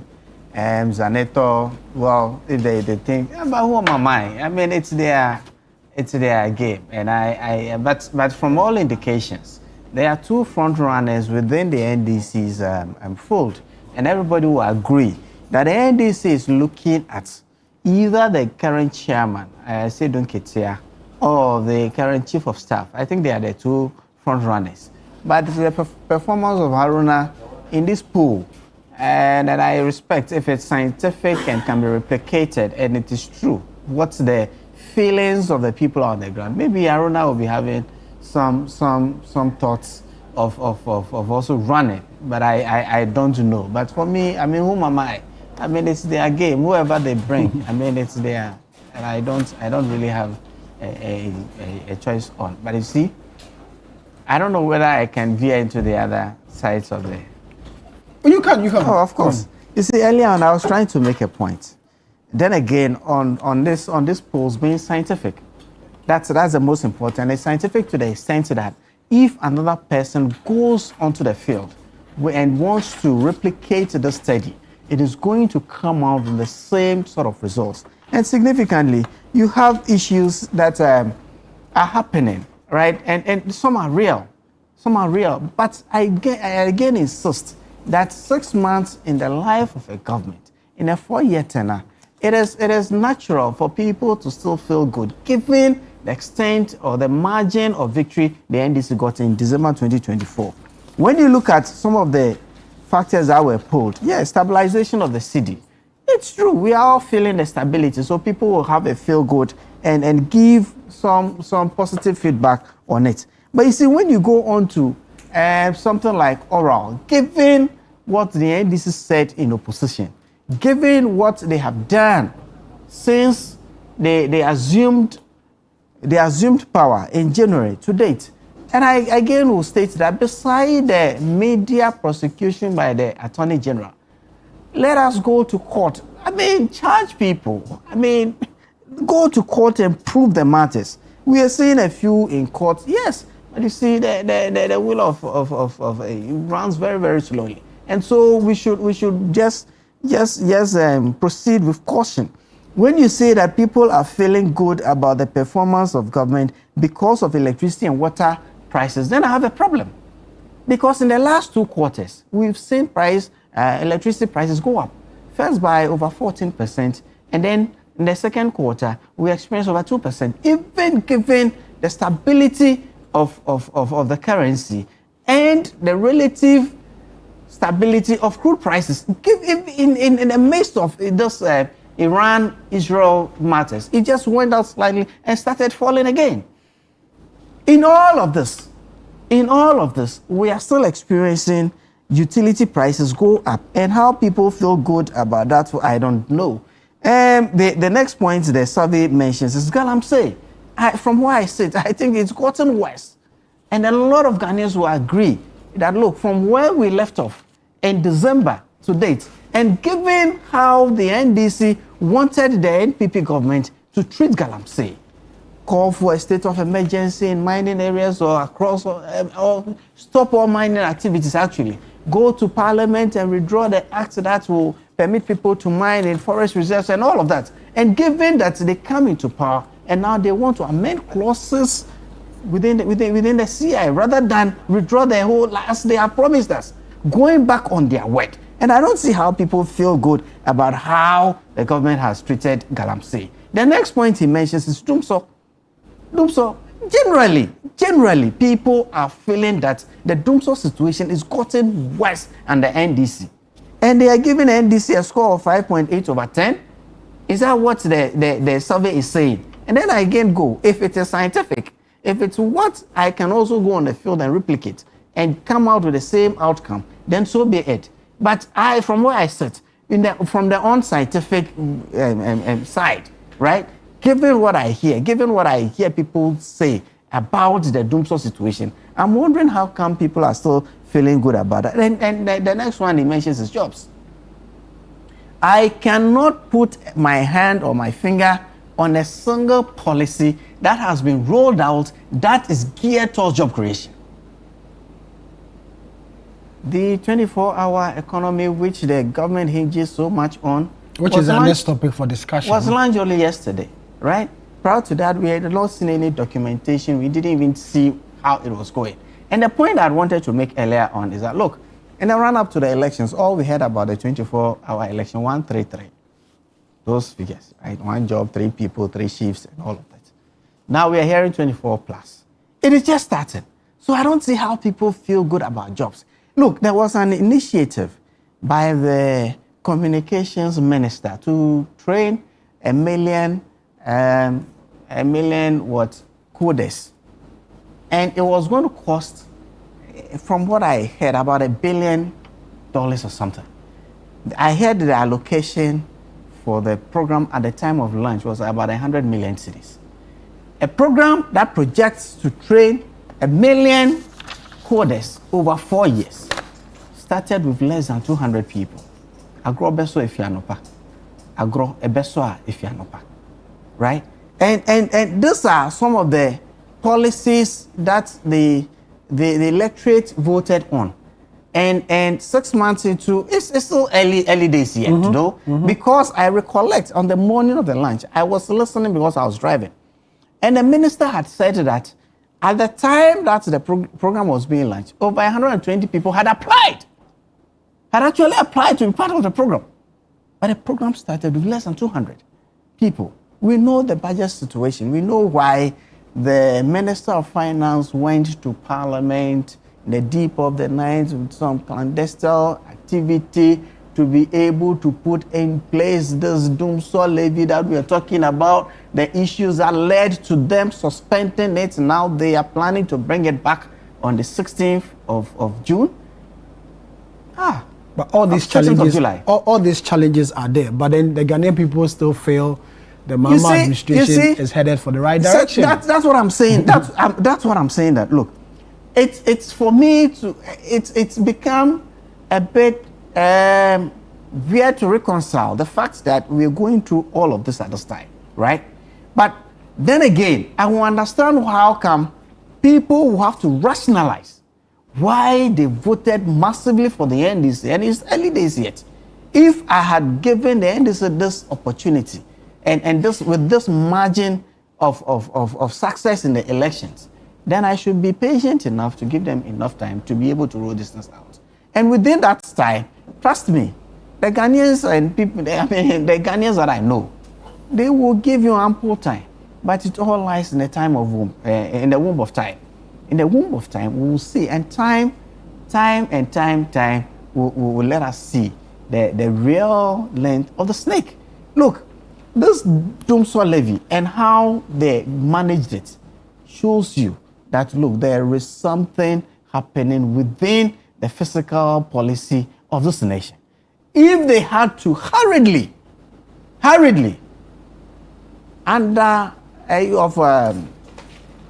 go to parliament in that manner, ensure that within hours, we are going to pay 8%, almost 9% more on fuel. It tells you that there is something going on within our management of our fiscal policy. But hey, per the Financial Management Act, the minister has to go to parliament sometime this month with a mid-year budget. And I am sure that it's going to give us an update on how our revenues are performing, how our expenditures are performing, how our deficits are going, and how it's managing this whole thing. In the womb of time, we'll get to know the details as to what is actually happening. And when reality hits us in the face, I am sure that people will sit back and really assess how the government is going. I still think that, look, 6 months into their life, it's still the honeymoon period. I won't say it's too early. It's still early though. It's still early though. But the signs are on the walls. The signs are on the walls that, look, there are tougher times ahead, and we should all just get ready for it. Let's talk about your party, the NPP. Musa also says that majority of your party people believe that Dr. Bawumia should be given another chance. You agree? You see, our party is had conventions over time, and sometimes some of these conventions are broken. I mean, for one reason or the other. I mean, beside Jerry John Rawlings in 1992, who won elections at the first time of asking, I can't recollect anyone who has done that. And even within our internal elections, the margin with which Dr. Mahmoud Bawumia won in 2023, it's never happened.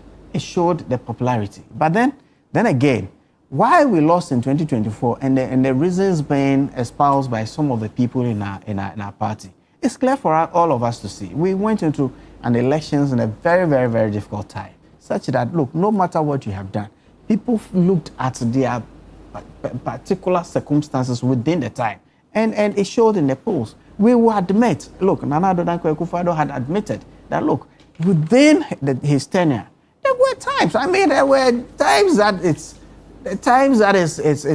you cannot even recollect any time in living memory when we have been faced with things like COVID and all of that. Those are realities. Those are the realities. And so, and even breaking the eight, the fact that we wanted to do something that had not been done before in Ghana. And it all fed into our performance in 2024. But Dr. Mahmoud Bawumia as a person, Ghanaians will appreciate him. And I am sure that people already miss him. Look, this is the most visible vice president ever. Look, now people can tout the performance of the NDs when it comes to management of the currency. Nobody's mentioning Professor Nana Jane, right? Nobody's mentioning her.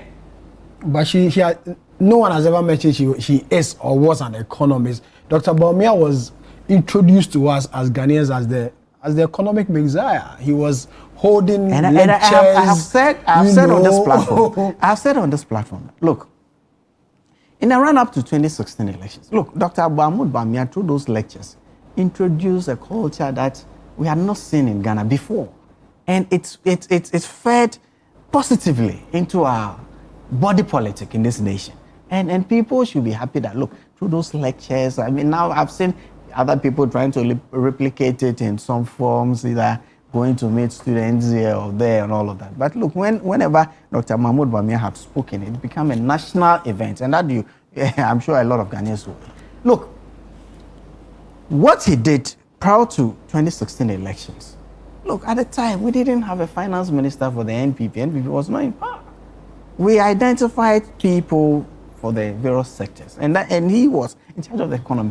Going into government, we had executive power, we had a minister of finance, we had a minister of trade.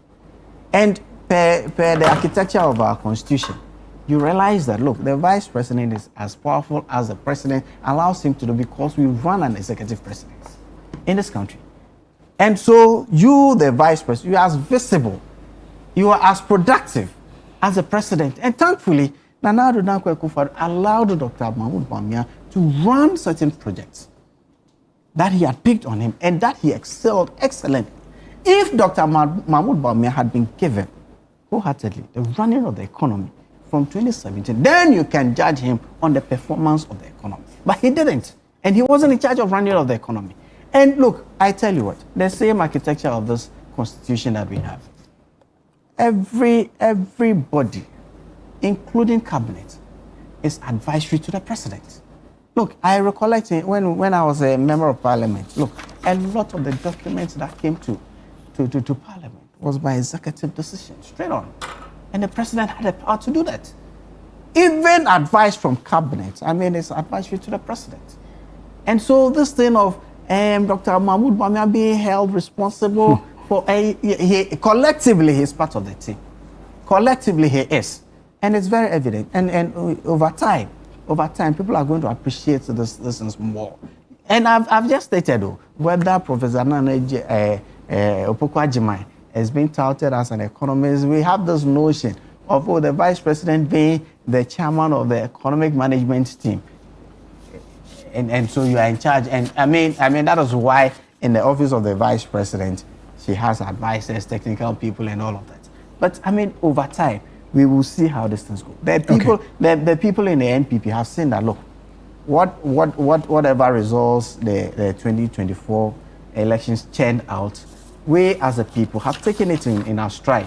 It is feedback on the performance of the New Patriotic Party from 2017 to 2024. We have taken it in our stride. Okay. We are learning from it, and we know that, look, given the array of people who are interested in leading the party going forward, amongst them, personally, I think that Dr. Mahmoud Bawumia stands tall amongst them. Okay. And that we should give him another opportunity to lead this party. And I'm happy that thank you very much. The numbers being churned out, and then again, I need to pay bills. I need to pay bills. Allow me to do that. Thank you. Hussein Isa is a member of the MPP and a former member of parliament for the Ablikum North constituency. You're still listening to The Big Issue live on City 97.3 FM. It's live from our studio here at Channel 1. We are discussing a number of issues that dominated media discussion in the course of the week. Earlier, we looked at the Electoral Commission's decision to run elections in some 19 polling stations in the Ablikuma North constituency. Musa Dankwa was also here to talk to us about his latest, works. That says that 70% of MPP supporters believe that Dr. Bawumia should be given another chance to lead the party going to the 2028 general election. Also told us some individuals who have showed up their face within the NDC and what people feel should be given opportunity to lead the NDC in the lead up to the 2028 general election. Also says 70% of Ghanaians believe that John Dramani Mahama and the NDC are heading for the right direction as far as the governance of this country is concerned. When we come back from the break, the much talked about, the much anticipated, and the much touted 24-hour economy was launched by President John Dramani Mahama this week.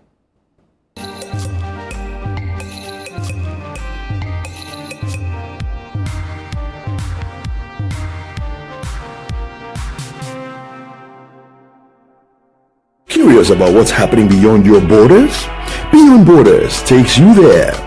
Every Wednesday at 7 p.m., join Caleb Kuda as he explores the stories that shape our world, connecting you with Ghanaians in other cultures and seeing the world through their eyes. So we've learned one thing: you leave your shoes outside. Wow.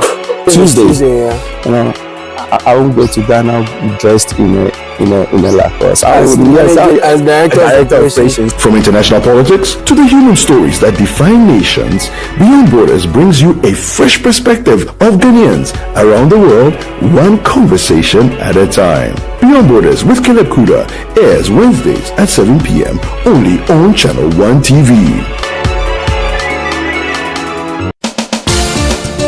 Where politics meets power, where the tough questions are asked, welcome to Face to Face. Every Tuesday at 9 p.m., join Umaru Sanda Amadou as he takes you face to face with the key players shaping the future of our nation. I lost over $10 million at the trade fair. You had a fight with the management of trade fair?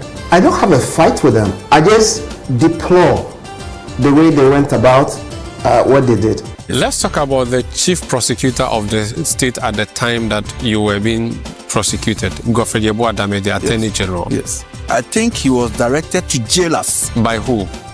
By the system. Boku has been a failure for your government, though. Can't be a failure. You have not solved it. No, you are not praising them, the previous government for solving Yende, which was even a more difficult case. It's quite obvious that from these votes, the people felt that let's just let you go. So they were disappointed in us. You are essentially the worst government in the Fourth Republic. I don't know how you are doing that. If you based on the indicators. Yes, based on the number of people who refuse to come and vote for you. If that is your analysis, then why not? No filter, no boundaries, just the truth behind the headlines.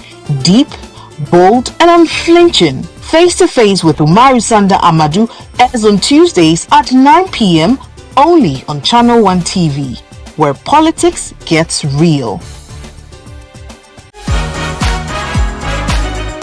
This week on the Upside Down Show, the untouchable DJ Mensa joins Fema Edinyame and Nana Tufo. Did you have to compete for a session? What was it like back then? It's not like today. It was, first of all, even to get the equipment is a problem. Yeah. I had to learn on the job because right after school, nobody was going to give me the equipment. Yeah. I had to buy my first equipment with a story. There was a DJ that came from the UK. At that time, it was aphrodisiac. He was, don't touch this until I come. Yeah. But I wanted to use it. He came and I was playing on set. Full house. He ejected Are you serious? the CDs out and threw them away. Also featuring is Ash Benny, an energetic, vibrant musician. With the rhythm of the music, everybody, Charlie, make we party with the rhythm of the music. We go party. Do you love magic? Join us as Manuel the Magician does his stuff.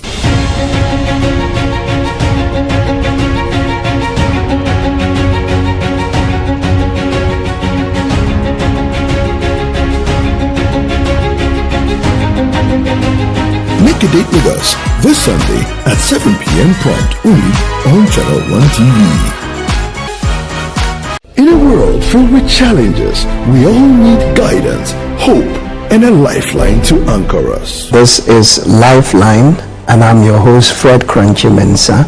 From social issues, relationship challenges, and family matters, Lifeline is here to inspire, uplift, and guide you on your journey. Where we give you support, where we hold your hand through the valley and through the thick and thins of life. Join Bishop Fred Crunchy Mensa. I welcome you especially to Lifeline. Every Tuesday and Thursday at 10 p.m. right here on Channel 1 TV. Let's walk this path together, strengthen our faith, our families, and our lives. Lifeline, because every soul deserves a guiding light. Tune in to Lifeline on Channel 1 TV and let's grow together.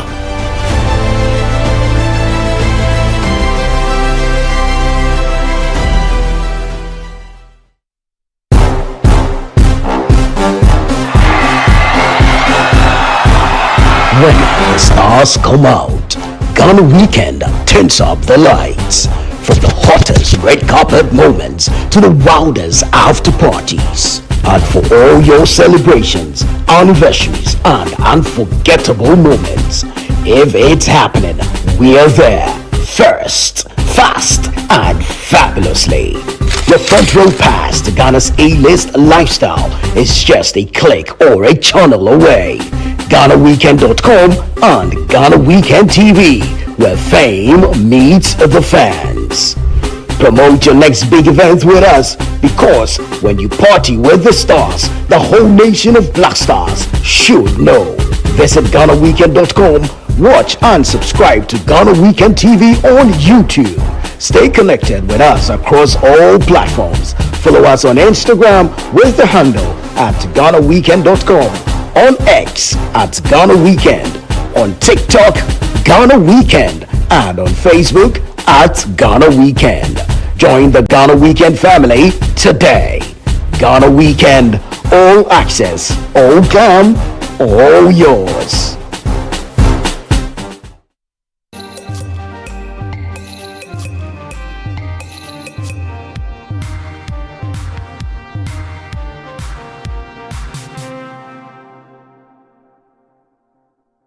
You're welcome back. You're still watching The Big Issue, coming to you live from our studio here in Accra. It's also live on City 97.3 FM. My name is Sami Wiafe.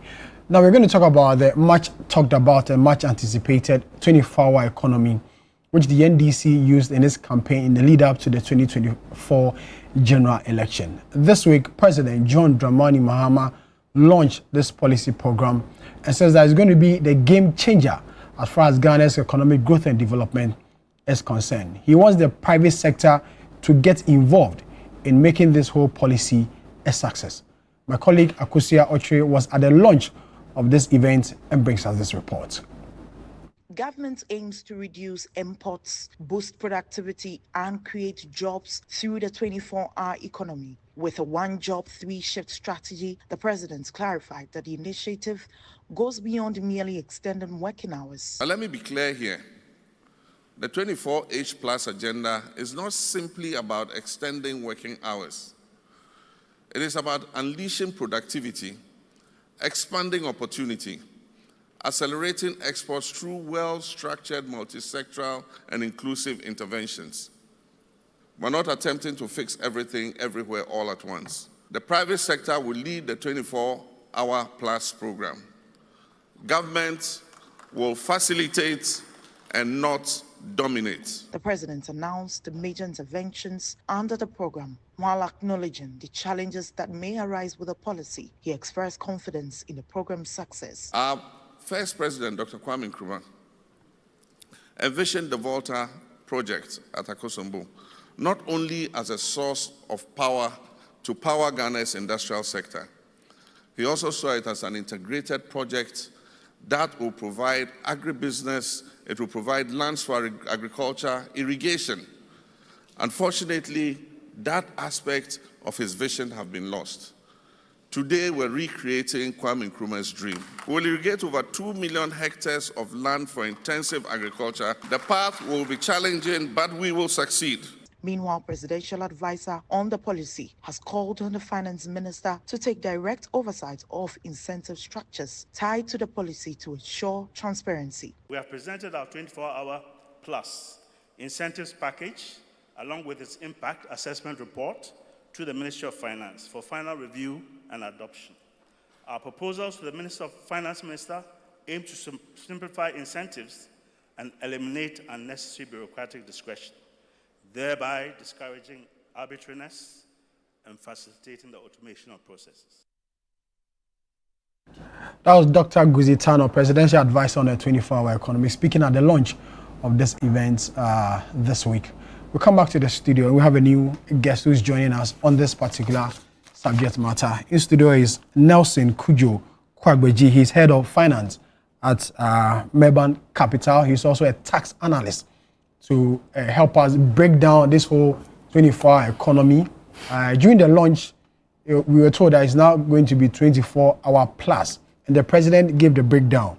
He says it's going to be Grow 24, Make 24, Build 24, Show 24, Connect 24, Fund 24, Aspire 24, and Go 24.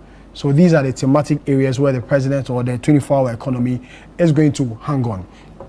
Nelson, thank you very much for your time. You've done extensive work on this whole policy. What's your take on this? All right, thank you very much.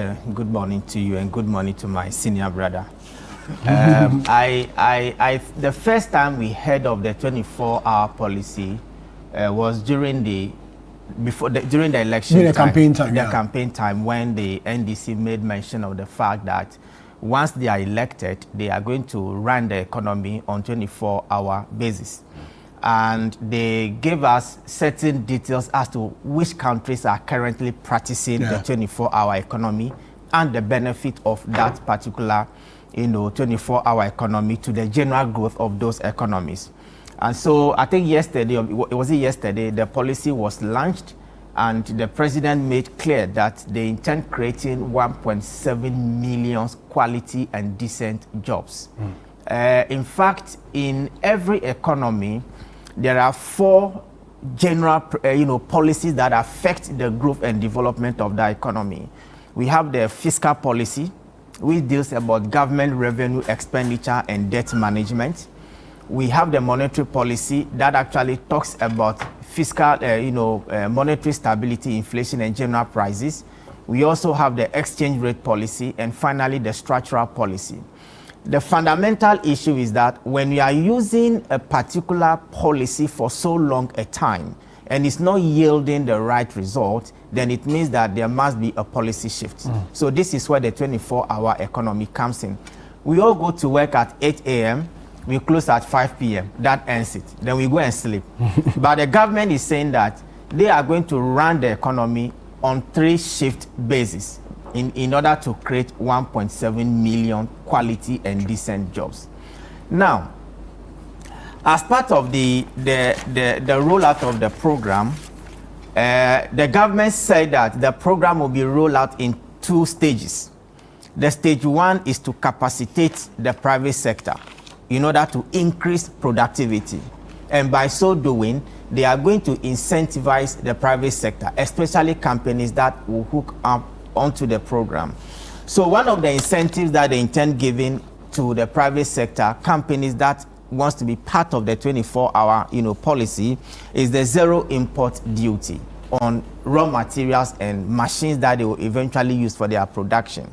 They also want to give CIT exemption, that is corporate tax exemption, to companies who are into strategic agricultural sector. They also want to give corporate tax rebates of 25% to those who operate on a 2-shift system and 50% to those who operate on 3-shift system. They also want to give a targeted VAT exemption, to reduce the cost of locally manufactured goods. In fact, they also want to give a discounted electricity tariff for companies that operate under the 24-hour economic, program. And so we heard of the time of use tariff, where when you are operating from 10 p.m. to 6 a.m., you'll be given a certain, benefit as far as utility, electricity tariff is concerned.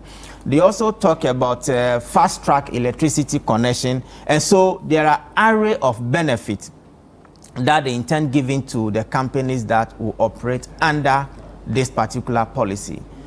But coming from purely a private sector point of view, my worry is that when you give all these tax benefits to companies that operate under the 24-hour policy program, won't that culminate into revenue loss for the government? We have seen in the past, if you remember the famous one district, one factory, exactly.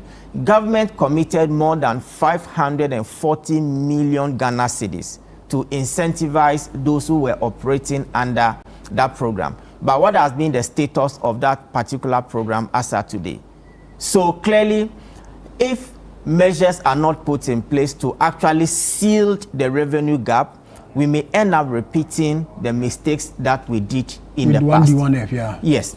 Then again, in this country, we have implemented so many programs, but the results have not been positive.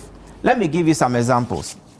In the agricultural sector alone, in 2008, there was a program called Fertilizer Subsidy Program, where 207 million was allocated in the budget. In 2009, there was a program called Youth in Agriculture, where 10 million Ghana cedis was also allocated. You remember the famous One Village, One Dam in 2017, about 95 million Ghana cedis was committed to that program. Then the famous Planting for Food and Jobs Phase 1, we committed 560 million Ghana cedis into that program. Then Planting for Food and Job Phase 2, we also committed 660 million Ghana cedis into that program. However, food inflation has been an albatross on the neck of this country. Upon the implementation of all these agriculture-related programs in the past, food inflation has always been a problem. So the challenge is what will happen if we are not able to implement the 24-hour economy policy very well, because all the policies that we implemented in the past, as of today, they have not yielded the right result. In fact, in this budget, the 2025 budget, there is a program called Agriculture for Economic Transformation Agenda, where about 1.5 billion Ghana cedis was committed. And so if you look at the historical antecedent or the history of policy implementation and execution in this country, we have all the nice policies, we have all the beautiful policies. However, the implementation and the impact of those policies have not been the best as we have witnessed in the country. And so with the 24-hour economic policy, yes, it's a very brilliant idea. It is going to capacitate the private sector. The president himself made mention of the fact that the 24-hour economic policy will be private sector led, which simply means that enough attention, enough resources, enough incentives will be given to private sector in order to create that 1.7 million jobs. The challenge we had in the past was that government will roll out a program. They want to implement the program for the private sector, but the government itself will now end up implementing the program. And when it happens that way, the private sector will be relegated to the background. Then again, before any policy can be effective in this country, there are two things that must be done. One, during the policy, initiation and discussion stage, all the stakeholders that matter as far as that policy implementation is concerned must be brought along. We have seen that in the past, government will roll out program without necessarily involving, the stakeholders who matter as far as that implementation is concerned. And so for this program to be successful, then it means that the government must actually bring along the private sector, capacitate the private sector, incentivize the private sector in order to deliver on this mandate of 24-hour. Over the years, we've seen government announce sweet packages like this for the private sector. We've always said the private sector is the engine of growth. And so if we are announcing these new packages, which to me are not new ones, how do we really get them to do the job they are supposed to do? From where you sit? Yes. All right. So from where I sit, policies are normally successful when the stakeholders who are directly involved or who are directly affected by the policy are sought from the onset of the policy. Once their input is factored into the policy, then once we are implementing the policy, they are also with you. You carry them along the way whilst you are implementing it. For instance, you cannot implement a 24-hour economic policy without involving AGI, because they are central to the implementation of this policy. In fact, the private sector in general. Then again, you cannot implement a 24-hour economic policy without involving security agencies. I was very happy when I heard the police authorities saying that now they have a 24-hour security desk at the police headquarters in order to, as it were, support the government with the implementation. So policy implementation is always successful when the various stakeholders who matter as far as that policy is concerned are, consulted. Their ideas are, keyed into the implementation strategy even before the implementation starts. Now, this is the challenge. How is the government going to fund this policy? Per what the president said, about $4 billion is the cost that they envisage for the implementation of the program. But if you look at how ambitious this program is, $4 billion may not be sufficient to, roll out. Yes. The government said we'll be committing $300 million as seed money for the initial rollout of the program. And then they will be using the Ghana Infrastructure Investment Fund as a catalyst to work with the private sector to generate, to raise private sector revenue for the implementation of the program. And also, they intend to use about $148 million of the District Assembly's Common Fund for the building of 24-hour market. Now, the question that we need to ask ourselves is, how is the private sector or the Ghana Infrastructure Investment Fund will raise about, because the $300 million actually represent about 8% of the $4 billion that the entire sum of money. Where are they going to raise this, money? One of the areas that I think they can look at is the pension funds. In fact, as an investment banker and somebody who works directly with pensions, fund, the asset under management of pension funds by close of year is targeted to hit about 100 billion Ghana cedis. And if you look at the investment guideline for pension fund managers, their investment is tilted towards government securities. And so you as an investment banker, you dress nicely like me, you go to the office, you get all the funds, your attention is tilted towards government securities. And we have all seen what happened in this country. Yeah. You understand? And so I think they can leverage on pension funds to get some funds there to support the 24-hour policy. But on general, I think that the policy is a very brilliant policy. It is going to structurally transform the fundamentals of the economy. 1.7 million direct, decent quality jobs the program intended to achieve is not far-fetched.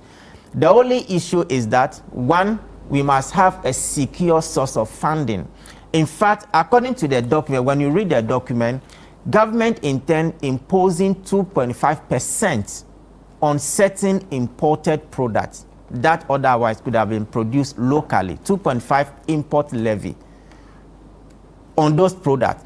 So that 2.5 import levy will serve as a dedicated source of funding for the implementation of the 24-hour economy policy. Another issue is that anytime programs or policies are rolled out in this country, we don't have a dedicated source of funding for the program. If you remember the free SHS, we were directly paying it from the consolidated fund. In fact, at a point, I was even suggesting that the COVID levy that the government intends to take out, it to that they side. should change the name into free SHS basic and secondary school levy. Then we know that 1% COVID levy, once it is collected, even though COVID is not with us, it becomes a dedicated source of funding for the free SHS. Not only the free SHS, but even capitation grant for basic schools. So that GET Fund can concentrate solely on infrastructure development. I see no reason why we should be taking money from consolidated fund to be buying rice and oil. You get it? So once the program is having a dedicated source of funding, implementation becomes very easy. Now the 2.5 levy on imported goods that the government intends to, raise to support the 24-hour economy, I think is very innovative, in the sense that government is indirectly trying to promote the consumption of locally produced items. Because if you see the list of items that the 2.5% import levy will be calculated on, they are goods that we can easily produce in this country. And so that will make those imported goods very expensive when you compare them to the locally produced goods. So source of funding to me is key for the successful implementation of the 24-hour economy policy. Well, there are many. My final question before I let the other guests come in. In reading the document, the president mentioned there's going to be the Grow 24, Show 24. What exactly does the document say? All right. When you read the entire document, the Grow 24 is basically about using agriculture as an accelerator to expand the economy. So the Grow 24 is about agriculture. Then when you come to Make 24, it's about the manufacturing sector. And my issue is that if you look at the contribution of the various sectors to the GDP of this country, per the data released by the Ghana Statistical Service as at March 2025, service sector contributed 46.8%. The industry sector contributed 29.7%, and agri actually contributed 23.5%. Meanwhile, our economy is hugely informal. Our economy is based on agriculture. So I think when policies are directed towards the agricultural sector, then the percentage of agri contribution to GDP can increase. So the Grow 24 is about using agri as the accelerator. Then the Make 24 is about... But there are other policies in agri already. Recently, the agri minister launched is it Feed Ghana? Feed Ghana, so which is part of the... Is it not a duplication of... Okay, So when you look at the policies that has been captured in the budget, and you juxtapose them against the 8 pillars of the 24-hour economy, you realize that there is a bit of linkage. For instance, when you look at the Grow Ghana, in the budget there is a policy called Agri for Economic Transformation Agenda, where 1.5 billion Ghana cedis has been allocated. When you look at the Make Ghana program, there is this program about Accelerated Export Development Authority, where the president intends raising the non-traditional export currently from about $3.5 billion to about $10 billion by 2030.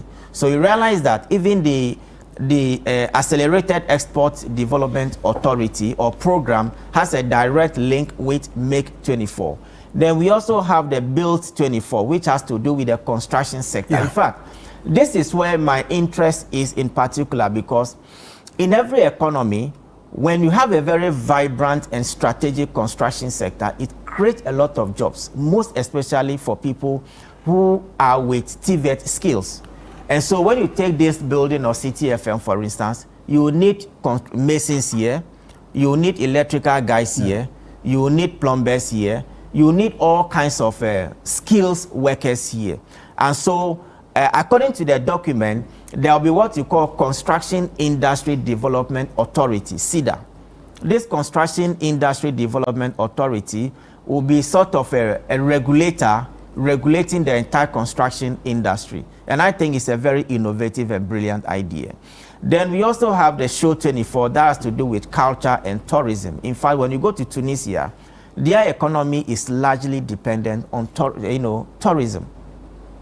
Okay, and so we have beautiful tourist sites in Ghana that can equally generate, enough revenue. So that is what the Show 24 is about. Then we also have the Connect 24. I think the Connect 24 is talking about logistics and transportation. In fact, one of the challenges that we have in this country has to do with post-harvest losses. And according to the World Food Program, about $250 million is lost annually in yam alone, post-harvest losses in yam. When the season comes, there is always yam up north. But the transportation has always been a problem. Reason why, when you read the document, they made mention of the fact that they want to use the Volta Lake as, for transportation purposes. The president mentioned that. Exactly. Yes. Which is also another innovative and brilliant idea. Then they also talk about the Fund 24. The Fund 24 basically has to do with how is the entire program going to be funded. Okay, Ghana, we have one of the highest lending rates in this country. Monetary policy rate is at 28%. So that tells you the average lending rate in this country. And so micro enterprises may not be able to go to the bank and go and take loan without collateral. Most of them don't even have collateral. And so per the document, they want to use the Development Bank Ghana as, a way of trying to disburse funds to the private sector.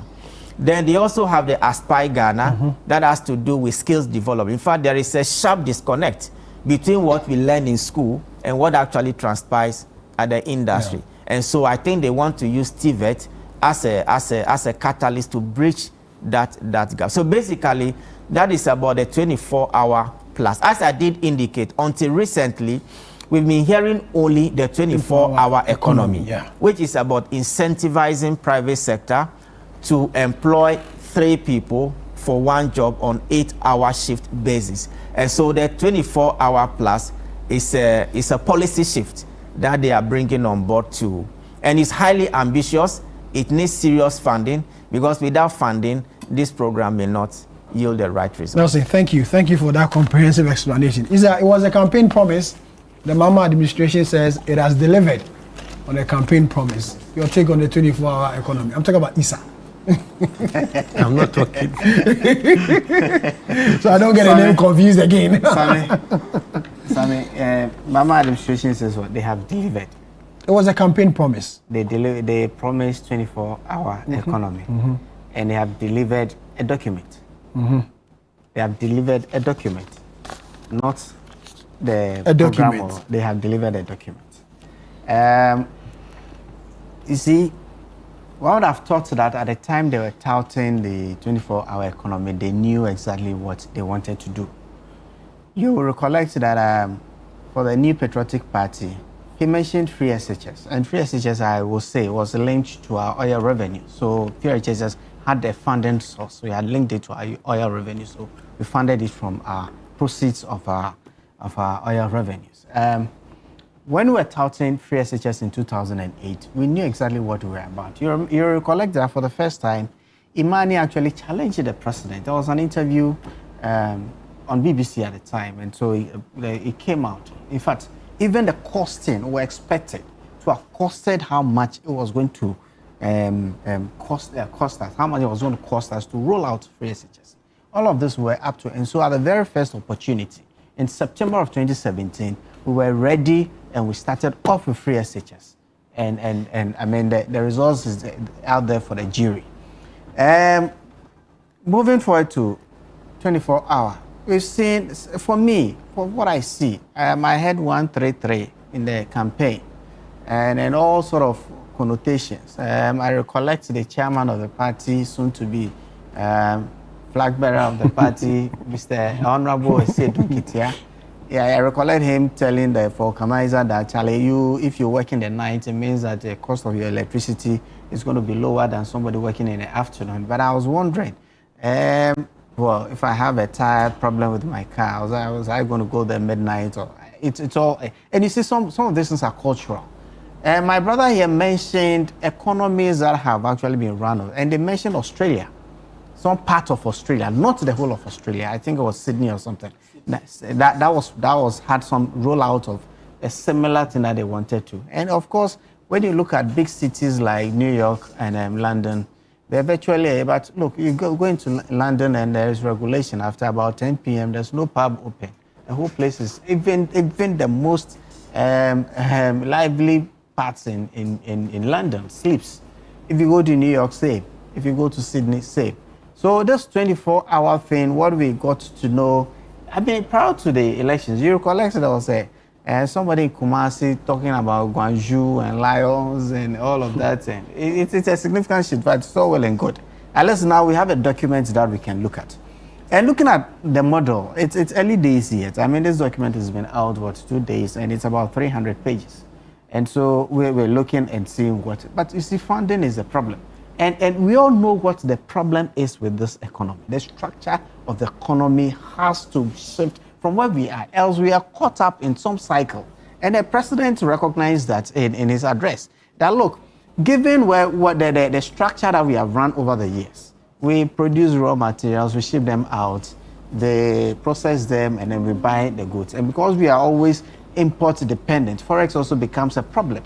Once we are unable to find enough Forex to import what we really need to survive, then it becomes a problem. We build our reserves. Some global economic, because of the also structure, we are susceptible to global economic issues. The least issue, and then our economy is in tatters. We need some of these interventions to be able to resolve the long-term problem that we have in changing the structure of our economy. First, we have to produce what we eat or consume, from our food to our clothing and all of that. If we do that internally, I think that half of our problem will be resolved just by producing. And look, this document somewhere states that in 2024 we imported $2 billion worth of food. $2 billion worth of food. And given our resources in this country, I don't think that there's any food that we want to eat that we cannot produce. Even when you want to eat things like strawberries and all of that, there are companies in Ghana producing them.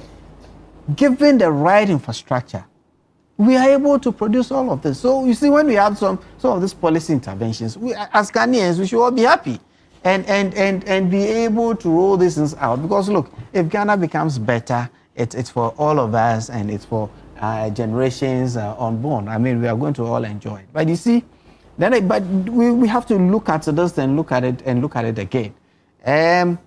We started a policy like one district, one factory. Mm-hmm. Then again, before we even came into power, we told Ghanaians that, look, we've gone to every district, we have assess the potential of every district, what could be done, and all of that. We came into power, and it's the same thing we said, private sector led. I recollect there were MPs in Parliament, in the 7th Parliament, in the 8th Parliament, who questioned the Minister of Trade that why haven't I gotten a 1D, one factory establishment in my constituency?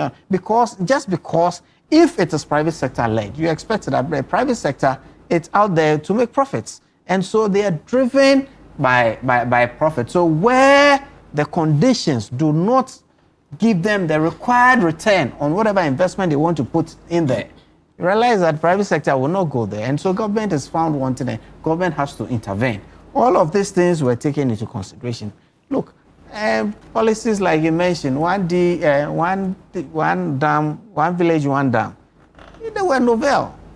There were policies, I still believe that there are policies that we should fine-tune and actually get some aspects of it actually rolled out. Because look, the truth is that if you look at the migration within the dry season from up north to down south, what implications it has for the people, what potential we have up north if we are able.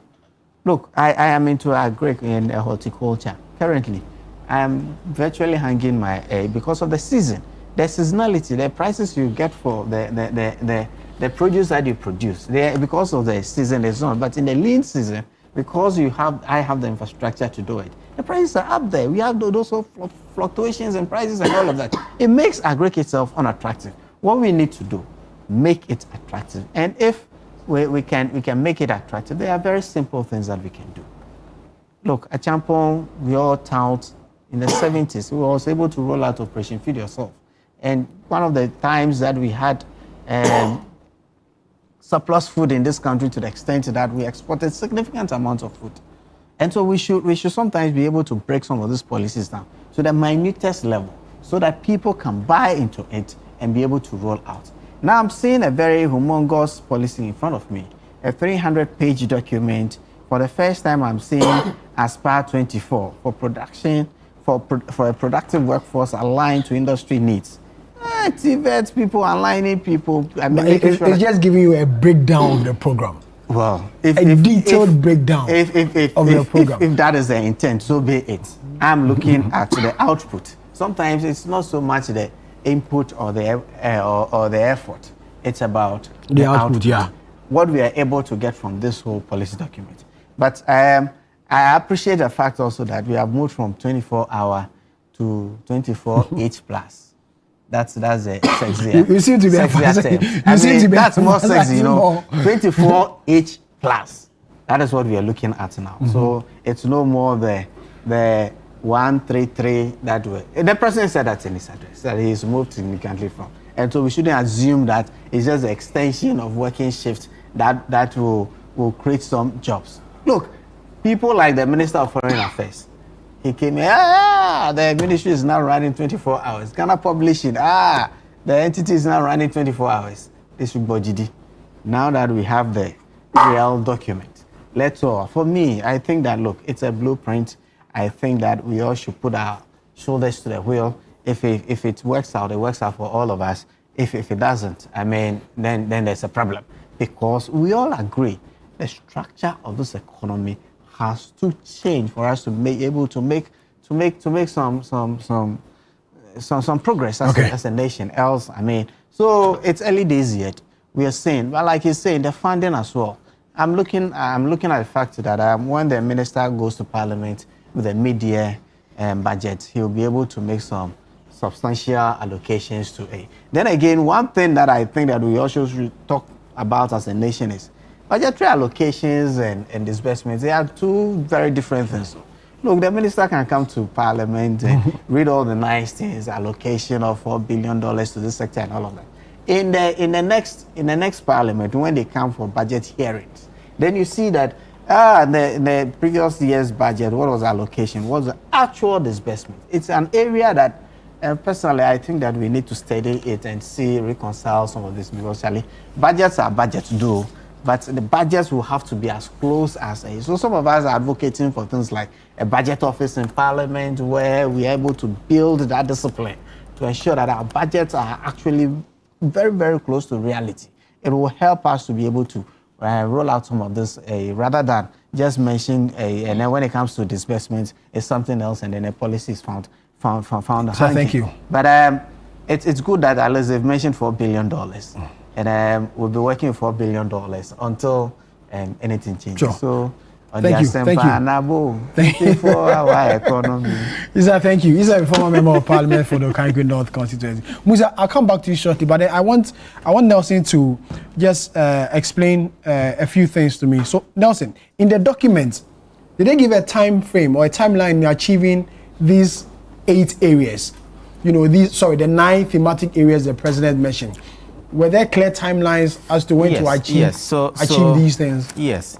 And so each of the thematic areas or the pillars, there are specific timelines that for instance, if you look at the show Ghana, they are saying that the implementation will start with phase 1, that is from 2025 to 2026, and that will focus on institutional setup, regulatory arrangement, and legislative arrangement.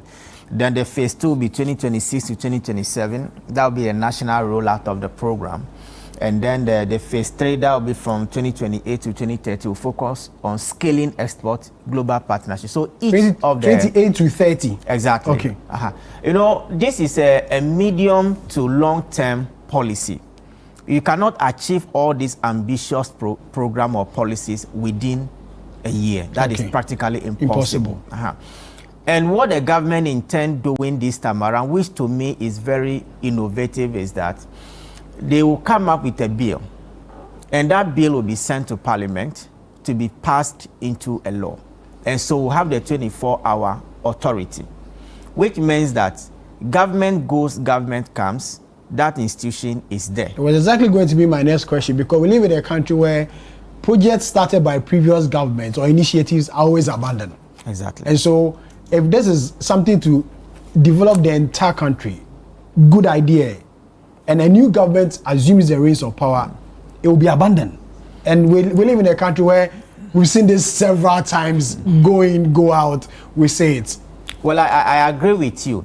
That is why this policy is a bit different from the previous policies. Now, don't forget that when you say you are going to give tax incentive to companies that will roll out, then it means that the Tax Exemption Act 2020, Act 1083, must also be amended. Yeah. There are companies that are operating under the Ghana Investment Promotion Center. Yeah. It means that the GIPC Act must equally be amended. Even when you go to the free zones, a company is currently operating under the free zone, enjoying all the benefit attributable to his status as a free zone operator. That company can equally say, okay, in addition to the free zones that I am operating, I equally wants to go under the 24-hour economy policy, because there are still certain tax benefits that you enjoy. And so once there is a legislative backing to the 24-hour policy, it becomes an economic and national policy, which means that if today Party A is in power and they are implementing it, tomorrow Party B, when it comes, they must continue. As you rightly mentioned, the major challenge and problem we have in this country has to do with abandoning of projects. Of course. And sometimes you sit back. Projects and programs, yes, and initiatives. Exactly. You sit back and ask yourself, why is it so? Why is it so? Because a lot of money was committed to that project. Let me give you an example. If you remember the issue of the e-blocks, sometimes you visit some of the e-block sites, then you'll be like, what at all is happening in this country? And so that is, I'm saying, this policy, because it's going to be, backed by an act of parliament, no government in future can say they will not implement whatever is in the policy. As I did indicate, all the 4 policies that I've mentioned, it is the structural economic policy that actually transform an economy, that actually grow an economy. Okay? And so since independence till today, we have the colonial economic model, export raw material, they will transform it, send it back to us to buy. I mean, that has not helped us. And so this is the time to fundamentally attack the economy from an angle that is more dependent on the manufacturing sector, from an angle that is more export-driven, and an angle that is more tailored growth and creation of decent jobs for the young people of this country. One of the challenges that we face as a country has to do with youth unemployment. Yeah. In fact, every year, just quantify the number of people who come from the universities. Yeah. And our economy is not growing. And we've practiced this model for so long a time. Even University of Ghana alone, how many students graduate in a year? Then they come and add up. So every cycle, the unemployment rate is going. And we have used the colonial, economic model for so long a time, and it has not helped us. You get it? And so I think this is the time for us as Ghanaians to support policies that are intended to actually transform the fundamentals of this economy, that actually can grow the economy, and that actually can create decent jobs for this country. Thank you very much, Nelson. Musa, you've done some work on 24-hour economy and the popularity of it. Absolutely. Before the 2024 elections, I think the top 3 issues for Ghanaians at the time were the economy, jobs, and education. Yeah. And we ran some polls on the best slogan, 24-hour economy or digitalization. And the poll showed that 24-hour economy was the most popular among voters. And then also it happens to link to job creation. Where the slogan happened to link to job creation. So there was a linkage between that support and job creation or jobs. Now, if you look at the views of those who said job was key for them in that election, about 54% of them were backing John Mahama. So you can see people's priorities and who they are voting for. Fast forward 2025, they have won. Job creation remains Mahama's least performing areas of the measure that we measured. Yeah. It tells you that, look, the economy is okay, but if he fails to deliver on the job creation, they will hang NDC. Because the youth are looking for the jobs. Now, they are optimistic with what they've seen so far in terms of effort to create the jobs. But the jobs are yet to materialize. So I've just looked at the Kesri through the document, 24-hour economy and the job creation. I only saw them focusing on the agri sector and job it's going to create. They haven't looked at other sectors. And that would have been interesting to see how they are accounting for the 1.7 billion. Because the belief is that agri can employ more people. Yeah, I understand that. More people. You've mentioned 1.7 million jobs to be created. You've only accounted for only 700,000. Yeah. The 1 million, where is it? That's my question. Where is it? I mean, they should be able to, maybe it was rushed a bit, but as time goes on, I think they should spend more time to really model the job creation in all the sectors they're looking at and then put the numbers there. But it will help them to track what is happening. Yeah. And the jobs being created. Because once you come back to the voters asking for new vote, you'll be called to account for the 1.7 million. And that could be difficult for them if they haven't done this level of detail. So, yeah, the optimism is there, but the job remains for them to accomplish. And if they don't accomplish that, there will be challenges for them in 2028. Until then, it still remains a popular policy? Yes, I mean, people want a job. Yeah. People want job. No, look, the youth is unemployed. Students are coming from university with degrees and no job. The biggest security crisis we have this time around, since the last 2 years, has been what? Unemployment, according to the report. So that should have been the focus of the government from day one. But obviously, once you prop up the economy, put the economy in a sound footing, maybe the job creation will begin to flow. But there must be serious actions in creating jobs. Not the jobs that we add to the civil service payroll, but private sector jobs, things like that you can measure, the AGI, the foreign investment that we have, the FDIs, where it's being channeled to, and the effort that we made under this policy. They really have to have a very strong monitoring evaluation to make sure that they don't sleep on the job. That's it. I'll come back to you. For the private sector to be involved, are they supposed to go to the secretary and say, hey, I'm this company, I want to be involved, or the secretariat must go to them with their incentives and say, come and join the program? All right. So just as it works under the free zones, government is an enabler of a good business environment. And before you can enable a good business environment, the fundamentals of your economy must be strong. From 2022 to 2024, we had an overheated economy. Yeah. The economy was heated to the extent that somewhere in 2022, we had an inflation of more than 50%. When this government came to power, what they intend doing, or what they have been doing so far, is to cool down the economy. By cooling down the economy, their policies have yielded a result that everybody is appreciating, including the private sector. Inflation is at 13.7%. You know, the exchange rate, it was 14.70%. As I discussed that, looking at the trend so far, because inflation at the end of 2024 was 23.8%. Then end of year target for this government is 11.9%. But as at June, inflation is at 13.7%. So the difference between June mid-year inflation and end of year inflation is less than 2 percentage points, which means that if Bank of Ghana still maintains the policy rate at 28%, government continues with their prudent fiscal management strategy, then we may end up hitting single-digit inflation by September. And so once you create such an enabling environment where businesses can flourish, you need not to go and approach any business to come and invest in your economy. The economy itself will be appetizing. The economy itself will be welcoming to investors who wants to bring in their funds. For me, as a private sector person, when the policy is good, you say it. Because as I said, we've witnessed so many policies in the past, they've not yielded any results. Positive results, yeah.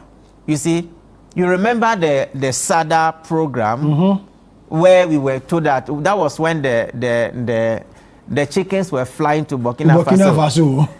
You get it? And so we need to have deliberate, intentional policies that can actually attract the private sector. And per what we have read and analyzed in the document, the government said they will be starting with 50 private sector companies. As to whether they will identify the private sector and call them for the policy, we can't tell.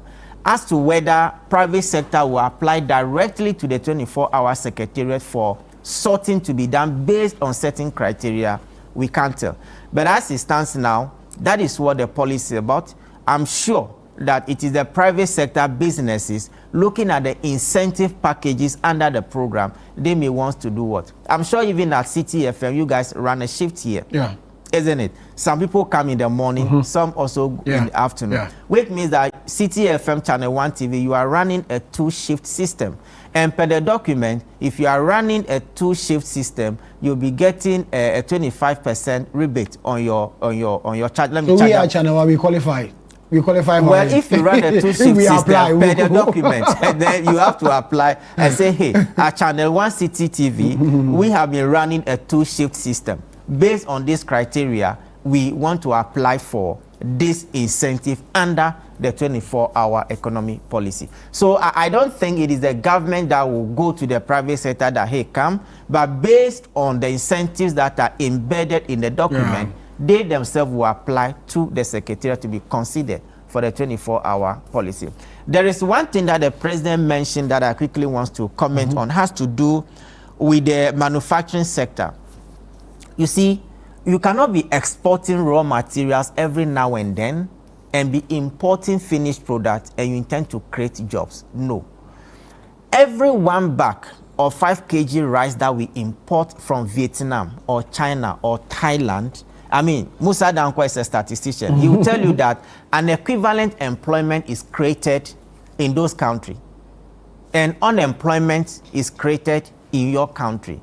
And so when you look at the manufacturing sector in Ghana, for instance, the fruit industry, the fruit and fruit juice industry, apart from Blue Skies, which other private, locally owned Ghanaian is into that? There's a Kunfi. What is the status of a Kunfi? I don't know. The Commander Sugar Factory, are they still working? No, Commander is not working. So that also, you mentioned that policy continuation has been a challenge. Meanwhile, the Commander Sugar Factory was supposed to what? Source sugar locally and also create jobs for Ghanaians within the catchment areas of Commander. So I think in general, the 24-hour policy is good. It's an innovative structural transformation program. The only issue I am concerned about has to do with the funding bit of it, because it's very ambitious. And once it is ambitious, the quantum of financing that will go into it will be a lot. You're still listening to The Big Issue on City FM, and you're watching us live on Channel 1 TV.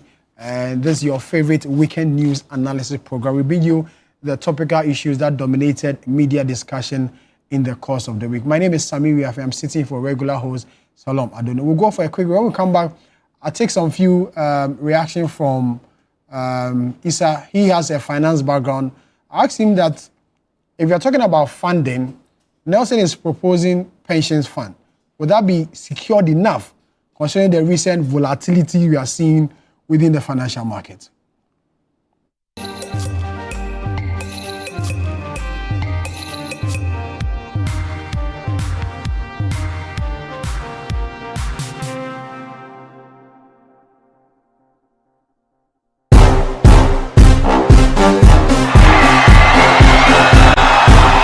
When the stars come out, Ghana Weekend turns up the lights.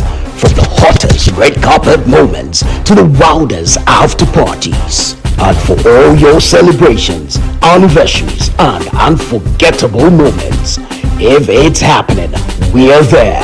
First, fast, and fabulously. Your front row pass to Ghana's A-list lifestyle is just a click or a channel away. GhanaWeekend.com and Ghana Weekend TV, where fame meets the fans. Promote your next big event with us, because when you party with the stars, the whole nation of black stars should know. Visit GhanaWeekend.com, watch and subscribe to Ghana Weekend TV on YouTube. Stay connected with us across all platforms. Follow us on Instagram with the handle at GhanaWeekend.com, on X at Ghana Weekend, on TikTok, Ghana Weekend, and on Facebook at Ghana Weekend. Join the Ghana Weekend family today. Ghana Weekend, all access, all glam, all yours.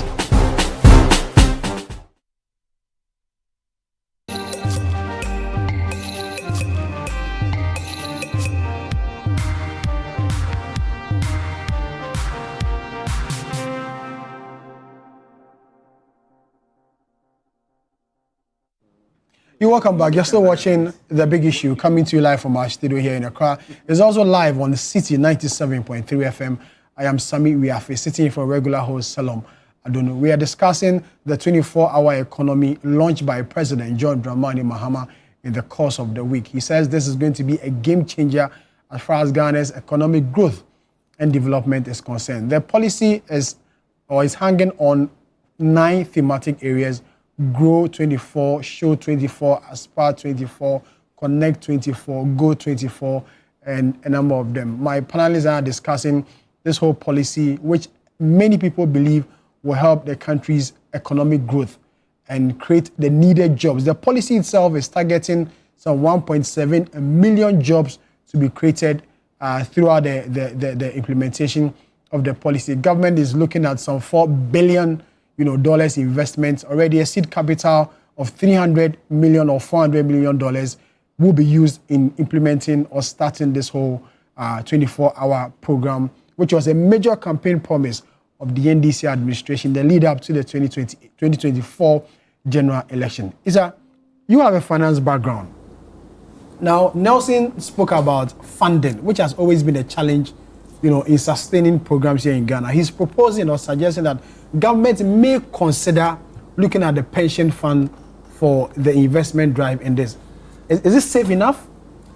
You see, when you mention the pension funds, my immediate is looking at the reforms that were implemented a couple of years ago. And when you say pensions funds, there are long-term funds that are available. But it's not just the availability of the funds, but also, look, anybody wants to put a pension fund into a venture, it has to be long-term, but it has to be something that will yield the return that they're looking for. Because a scheme, typically, I mean, for the barest of a, like SNET, as a worker, every month I make a payment to SNET, hoping that when I'm 60 and retired, for the rest of my life, whatever contributions I've put in SNET should be able to take care of me until I die. That's just the most simplest aid. But we have tier 2, tier 3 pension funds around. It's quite significant though. But it's not just the availability of the funding, but even the opportunities. I have done private equity quite a bit around. It's a very, especially in this environment, it's quite a risky thing to do. I'm saying risky thing because I have seen the practicality of it. I mean, if you talk private equity, as form a fund, take a bit of the pension fund, leverage it on the other sources of funding, put it in a fund, make it available for entrepreneurs and business people to come for it to fund their ventures. Yeah. But it's risky to the extent that in fact it's risky everywhere. But if it's managed well, that's the extent to which if it's managed well, it will yield the required results. But the funding of such ventures, I don't see how. Maybe we can leverage on the pension funds, but we cannot link directly just totally and say that because we have pension funds, we're going to touch our pension funds to fund this enterprises. If it has to be managed well, it has to be leveraged, other sources of funding. A mix of it will actually decrease the extent of exposure. A bit from here. Yeah, it would decrease the exposure. He mentioned somewhere in the document the development bank. That was the thinking of us establishing the development bank. I recollect that act was even done after we had actually finished election 2020. It was the period in between the elections and the dissolution of the 7th Parliament. That was when we did that. But we had a secured funding of about 750 million euros from the German Development Bank, and that is supposed to be used by the commercial banks. I mean, the development bank itself is a wholesale bank. It's supposed to do that disbursement through the commercial banks. And those are some of the things that we should be looking at. If we have more funding for the development bank, we can leverage some aspect of our pension funds and look at other sources and be able to put it all a matter of managing the risk exposure to all the sources of funding. And that's very crucial for us to be able to get in here, especially if we still maintain it's private sector led. The government itself has to make an investment because, look, there are certain bits of the whole program that might not even be attractive to the private sector. And if it's not attractive to the private sector because of the profits, private sector is driven by profit. And so if it's not profitable enough, then government itself has to set in and government has to look for its own source of funding. So the pension funds they are there, but it's just how we use it, how we leverage other sources of funding to be able to get this off the ground. Was that safe as enough? Look, in 2016 June, I was part of a World Bank team that did a study to assess the infrastructure financing gap for Ghana for the next 10 years. Okay. And the base model that we calculated was that if Ghana want to achieve a 6.5% GDP growth per annum, we need to invest close to $6 billion annually in infrastructure. And we assessed that the resource envelope of Ghana was dwindling. One, because we have become a lower middle income country. So the kind of funds we used to get was shrinking. And then the tax burden was up there. People were feeling that they are here. They couldn't take anymore. So we need to find a way to finance this economy going forward. And one of the sources we identified was that the pension fund should be leveraged. And that would have required some reforms of the Pensions Act to be able to allow that to be used. Look, I've been doing financing models for companies looking for financing or financing projects for several years. One area that is critical, we identify long-term finance for, is students' accommodation. It pays off over long term, but the lenders have no patience to wait for 10, 15 years to be repaid. At that time, they will not be empowered then, so they will allow. No, I mean, this is private investment. Okay. So they want to rely on 5-year loan term. Yeah. And when you do that, it means the cost of the hostels per student will be excessive. They can afford it. But once you replace that debt with a longer term debt with lower interest, it becomes affordable. And we're not doing that. We're just used to traditional banking for 5 years. It doesn't work. It won't take us anywhere. We need to look at 10, 15-year financing for certain projects. And I think those will give you the return you require. The private equity guys, they want things quickly. Isa and his people, they have no patience. They have no patience.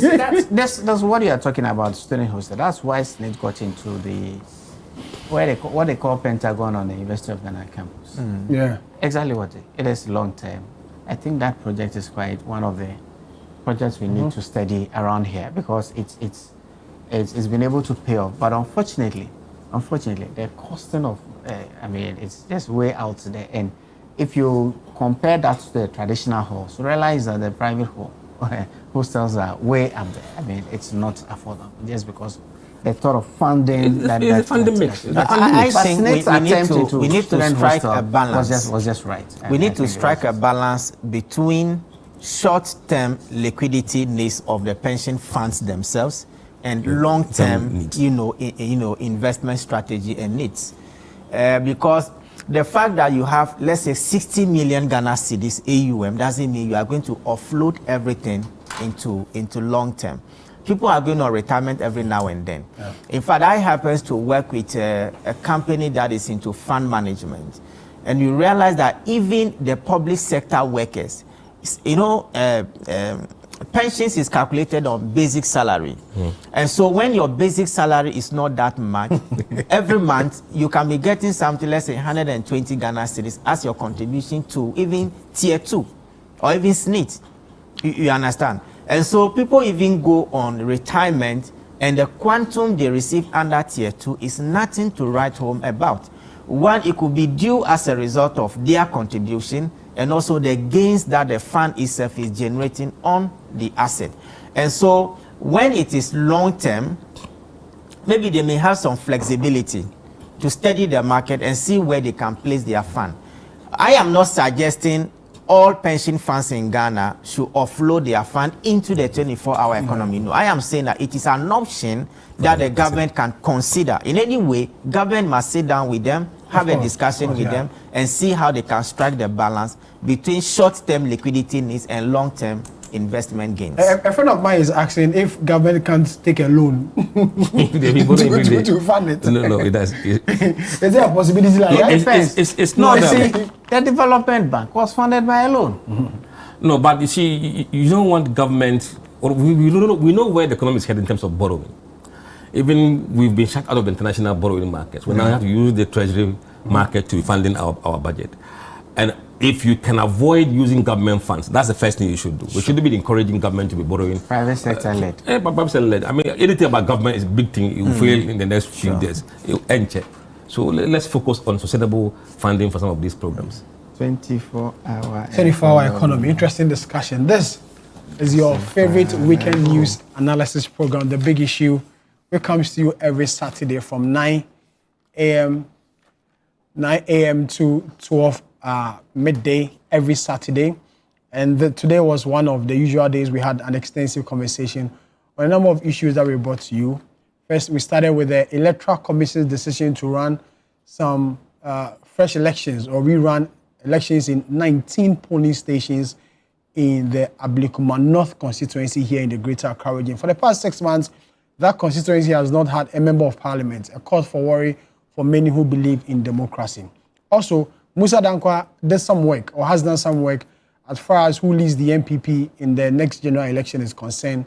It says that 70% of MPP supporters believe that Dr. Bawumia should be given another chance to lead the party going into the election of 2028.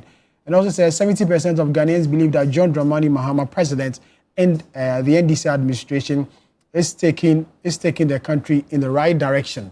Only a few people who disagree. And also the much anticipated, much talked about, and much awaited 24-hour economy was launched by President John Dramani Mahama, which says that it's going to be a game changer as far as Ghana's economic growth is concerned. So in studio today, I had Issa Fuseni, or Fuseni Issa. He's a former member of parliament for the Ablikum North constituency. Musa Dankwa, executive director of the Global Info Analytics.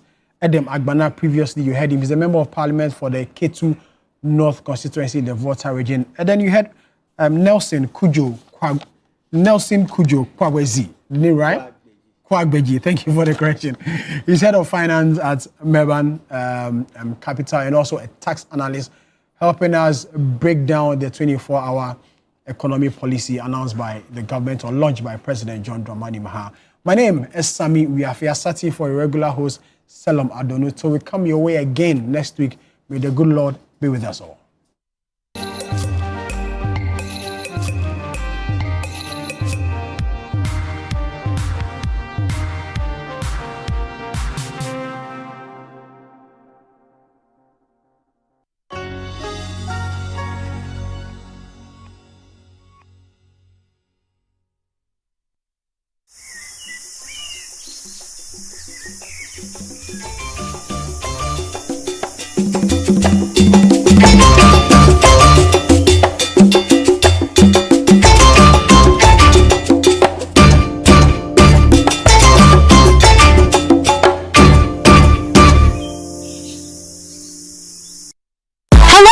This is the show where three individuals will